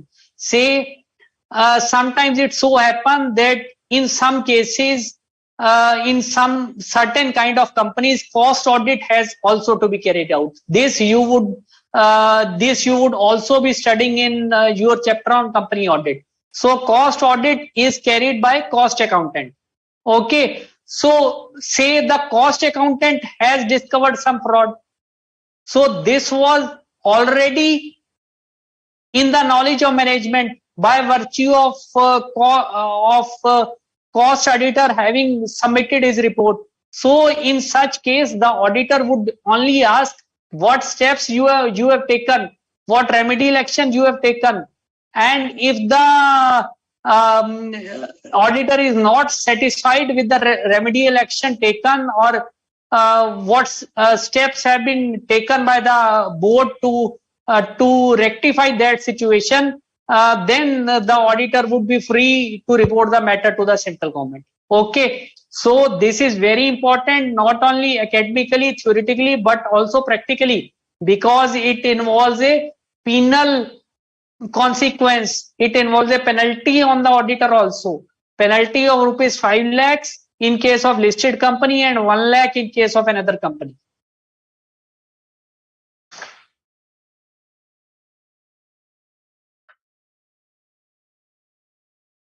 So is that clear to you guys? reporting of fraud under section 143 subsection 12. Is that clear to you? Reporting. Now you have also to understand this, that the auditor has to report this fraud which has not only been committed but which is also being committed, or which is in the process of being committed, where he suspects that fraud is being committed. Okay, where he suspects that fraud is being committed, so he has to report this fraud if it involves an amount of rupees 1 CR or above. If it is 1 CR or above, so fairly wide reporting requirement under section 143 subsection 12, and it has to be done in form ADT4. A form ADT4 I had shown to you. Okay.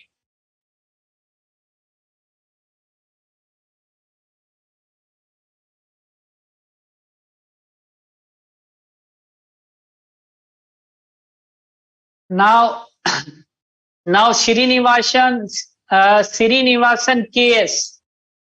Srinivasan KS, what you are asking, what is your query? We are coming to that topic just now, so keep little patience. I am coming to that topic. So we had discussed reporting requirement of fraud under section 143 subsection 12. Now we will come to second reporting requirement.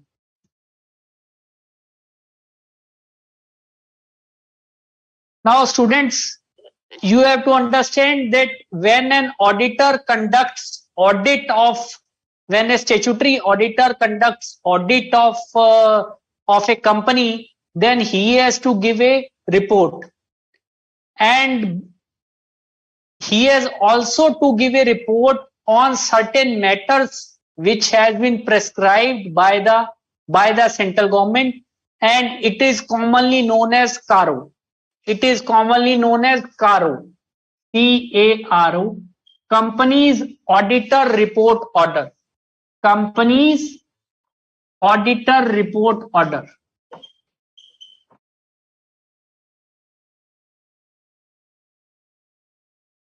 You would be studying about CARO in your chapter on a company audit. It is a detailed order and it contains 20-21 clauses, and for every clause the auditor has to give his observation, he has to give his comments. Okay, earlier there was CARO 2016, however now it has been replaced with CARO 2020, CARO 2020. So now you would have to study about CARO 2020. So CARO 2020 also asks the auditor to report on fraud, but this reporting requirement is different from what we had discussed under section 143 subsection 12. Both requirements are different.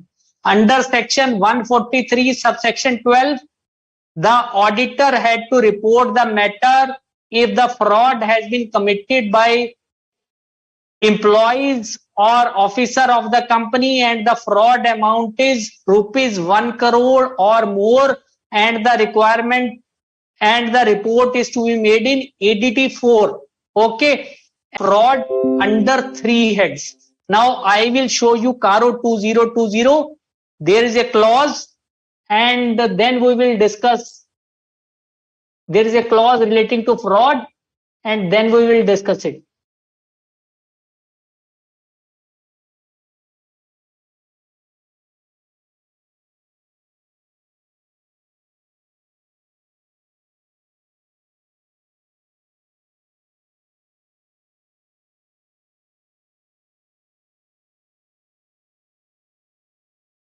So this is, guys, CARO 2020. It is a fairly long order. It contains, I'll show you, it contains these 1, 2, 3, 4, 5, 6, so many clauses where the auditor has to give comments. You would be reading all these clauses in your chapter on company audit. Okay. So here it asks the auditor to report on fraud in clause 11. In clause 11. In clause 11. Here it is. You can see, is the screen visible to you guys? In clause 11. Now what does it state? It states whether any fraud by the company or any fraud on the company has been noticed during the year. Now here it is asking the auditor to report whether fraud by the company or on the company. So here in 143.12 it was only fraud committed by its employees or officers. Now here it also includes fraud by the company and also includes fraud on the company which might be due to employees or officers. Has been noticed during the year. It means that fraud has been committed and the auditor has noticed it. Okay, if yes, the nature and amount involved is to be indicated. Here, so here there is no limit of rupees 1 crore. Any fraud which has been noticed by the auditor during the year, its amount and nature and amount involved is to be stated. Okay. And second thing is whether any report, it also inform ADT 4 has been sent. It again asks the auditor to state under this clause whether he has sent some report under section 143 subsection 12 relating to frauds of rupees 1 crore or more. Okay. And third is whether the auditor has considered whistleblower complaints, if any. Okay. So whistleblower complaints, you would say what are whistleblower complaints? Whistleblower complaints means some complaints which may be given by employees or some other persons and to alert the management regarding that some fraud has been is being committed. Okay, to alert the management. So the auditor has to state whether he has considered whistleblower complaints, if any, received during the year. Okay. So whistleblower, you can understand earlier British police, they used to blow whistles to catch the thieves. Okay. So you can very well understand that CARO requirement under 2020 is very much different from requirement under 143 subsection 12. Okay. So, because reporting requirement under 143 subsection 12, here the report has to be given in ADT 4 and if the amount is rupees 1 crore or above, only then this form has to be filed. Here the auditor has to state in CARO 2020 the amount of case of fraud, if any, which has come to his notice, irrespective of the amount involved.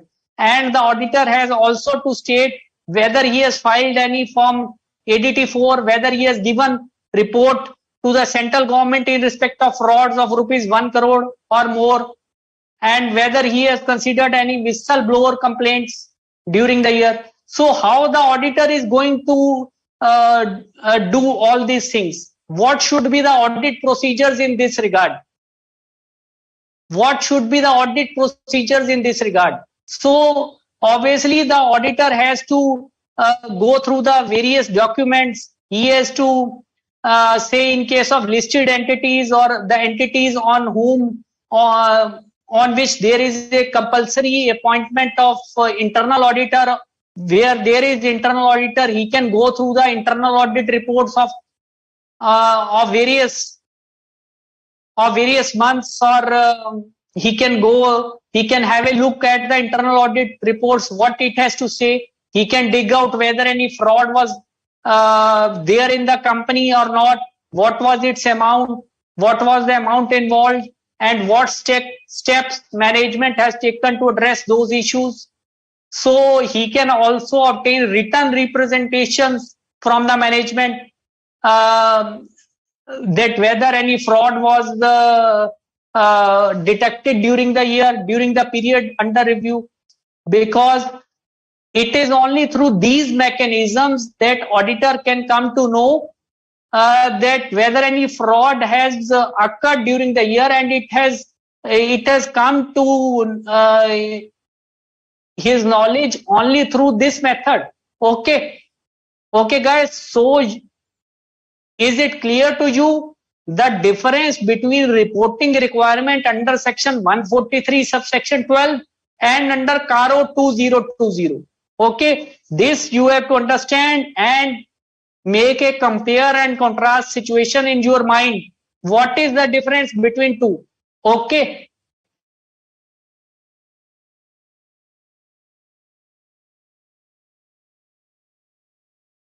Srinivasan, please let me know.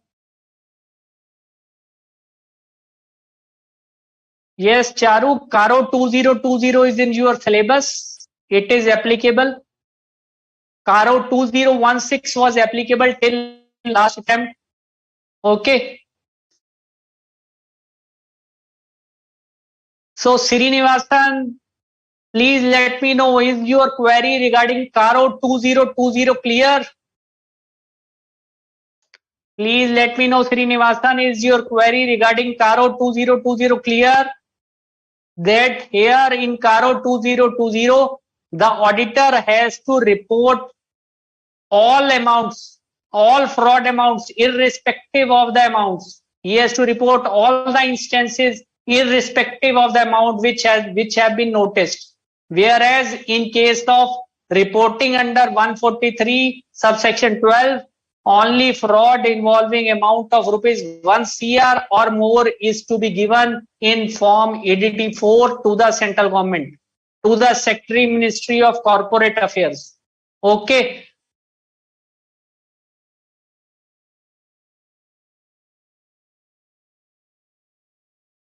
Okay, guys, so both things are clear to you. Reporting requirement under 143.12 and under CARO 2020. And guys, you have also to understand that if there is such a situation that due to some material misstatements resulting from fraud, the auditor finally says that he would not be able to continue with this engagement because the risk is very much, and he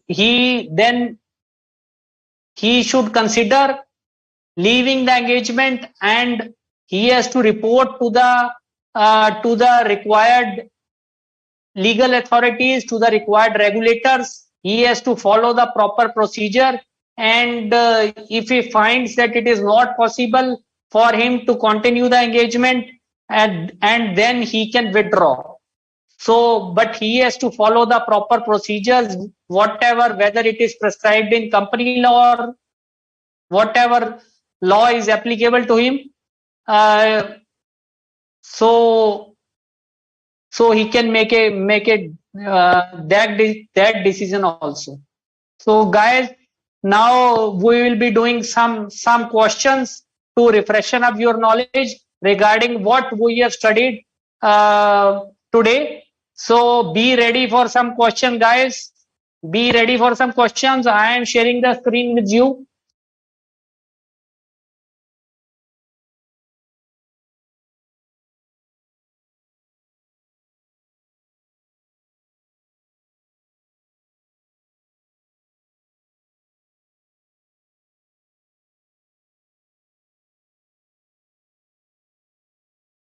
Yes.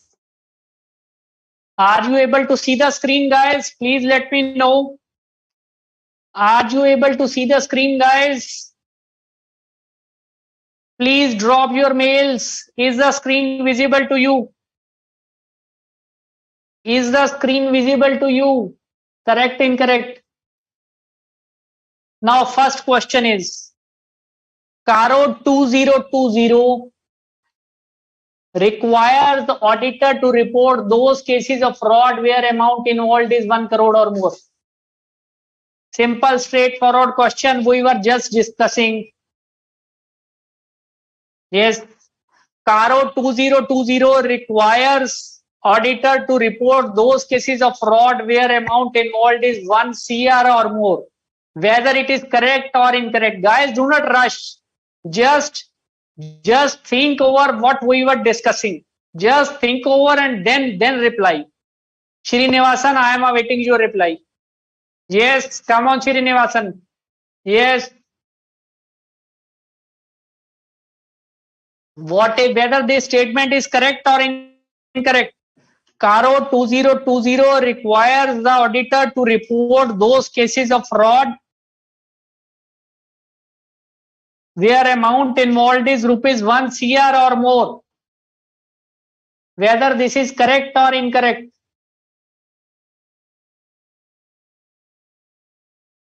Yes, few mails have come. Srinivasan, your mail hasn't come. Please send your mail.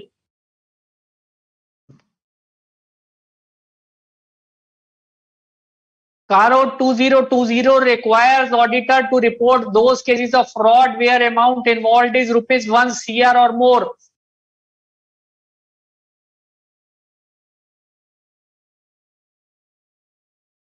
Only 5-7 mails. Guys, you are rushing. I think you are not properly applying your mind. First apply your mind and then answer.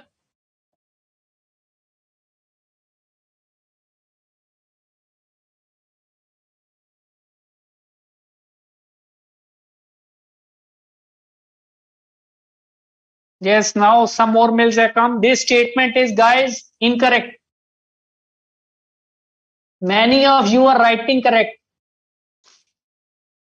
Yeah, 1 crore or more. Guys, this was in 143 subsection 12. There were two reporting requirements which we were doing. One was requirement under 143 subsection 12. One is under CARO 2020. I had clearly told you that in case of fraud involving rupees 1 CR or more, then this has to be reported in form ADT 4 to the central government under section 143 subsection 12. But CARO 2020 is not under 143 subsection 12. Okay. So CARO 2020, we had just seen that three things the auditor has to report. He has to report whether the auditor has noticed any fraud, whether the auditor has noticed the cases of fraud. He has to report those cases. It has nothing to do with the amount. Irrespective of the amount, that it is to be reported in CARO 2020. But in ADT 4, it has to be reported only if the amount is rupees 1 CR or more.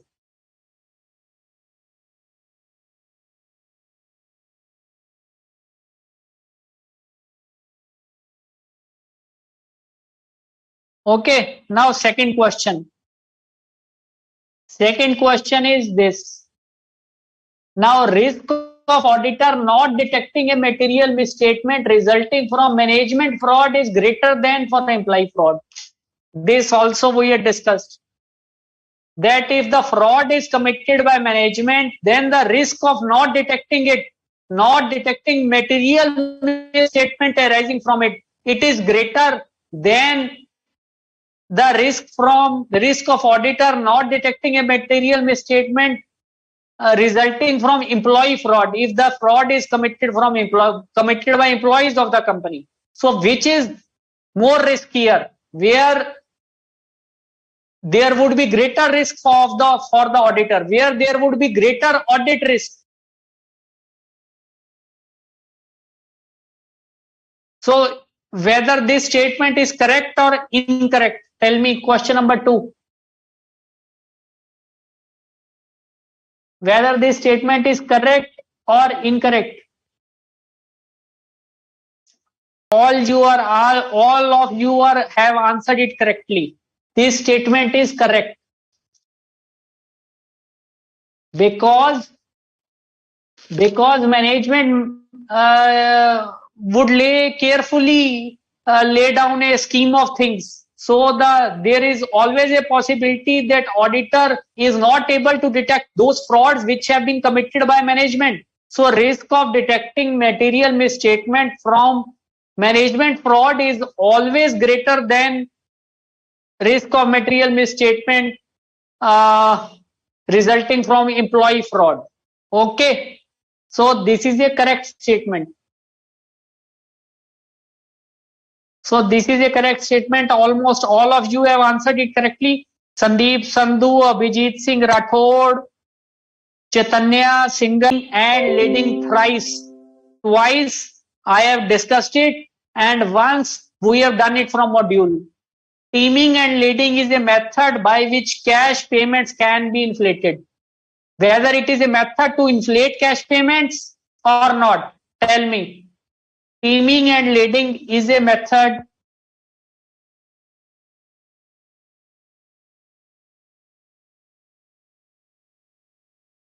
Sushil, answer to question number 1 is incorrect.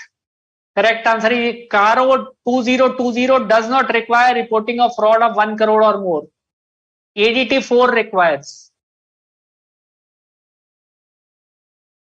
Is the video clear? You are able to see, guys? Question number 3. Teaming and leading is a method by which cash payments can be inflated.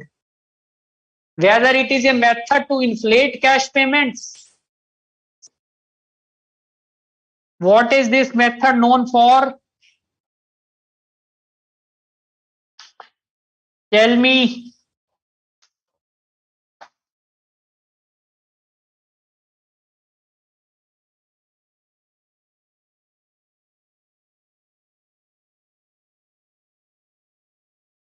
Yes, most of you are answering it correctly. This statement is also incorrect. Teaming and leading is a method by which cash payments, no, it should be by which cash receipts can be suppressed.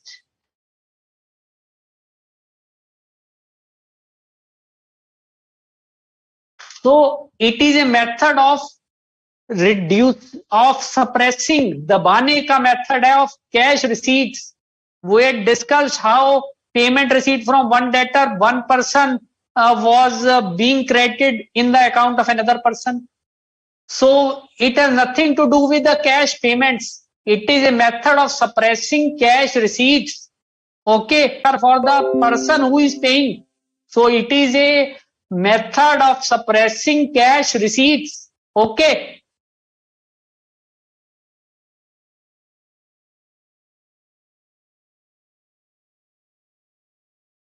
Is that clear? Now we come to question number 4.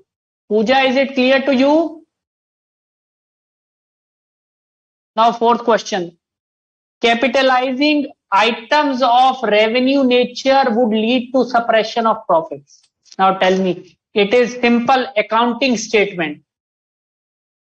How simple it is. Capitalizing items of revenue nature. Say if there is some revenue expense and I do not show it in profit and loss, I show it in balance sheet, then what would be impact on profits? Whether profit would decrease, it would lead to suppression of profits, or whether it would lead to inflation of profits.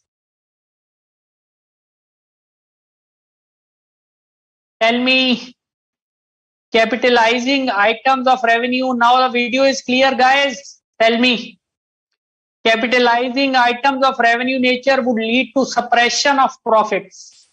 Whether it would lead to suppression, this statement is correct. I told you what does it mean, that there was certain expense and it was not charged to profit and loss account. It should have been charged to profit and loss account and it has been shown in balance sheet. It has been capitalized.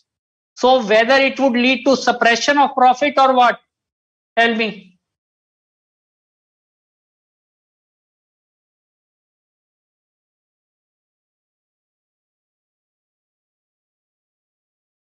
Yes, many of you have answered it correctly. Vrinda, Vikash, Ghosh, uh, and Surbhi, who has answered first from all of you. This statement is incorrect because an expense item which is not shown in the profit and loss account, it has been shown in the balance sheet, so expenses have been reduced, so it would lead to inflation of profits, it would lead to increase of profits. So this statement is incorrect.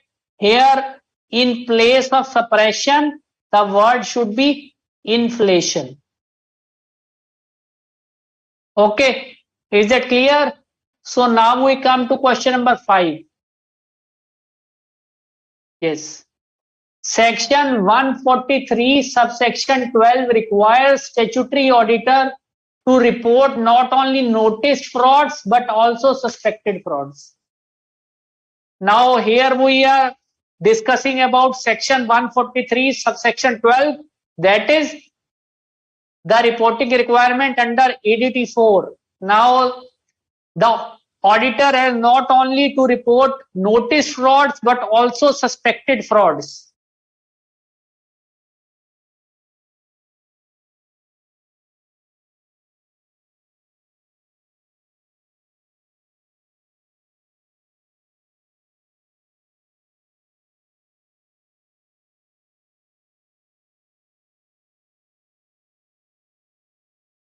Now Sonu Kumar is saying, sir, capitalization can also lead to some increased depreciation.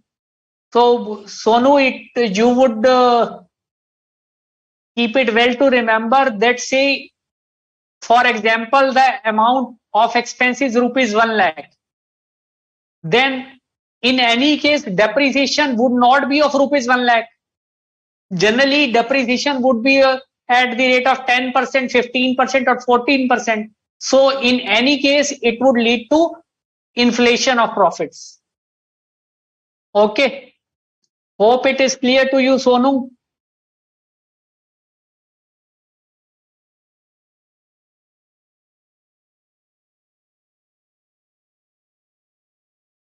And here also, section 143, subsection 12, you have answered it correctly. Many of you are answering correctly that statutory auditor has to report not only frauds which he has noticed, but also frauds which are in the process of being committed, where he has reasons to believe that it is being committed. So not only frauds which have been materialized, but he believes that these are being committed. Okay, guys. So, guys, we have tried to complete this chapter satisfactorily in this session. So this chapter is complete. We have done all the topics, and all important things have been revised, have been done many times. Hope you have well understood the chapter, and do not forget it to remember and revise it from your module. Okay, guys. So thank you. Thanks a lot for sharing your valuable time with us. Okay. Thanks a lot and good night. Good night, guys. Hope to see you again. Okay. Thank you.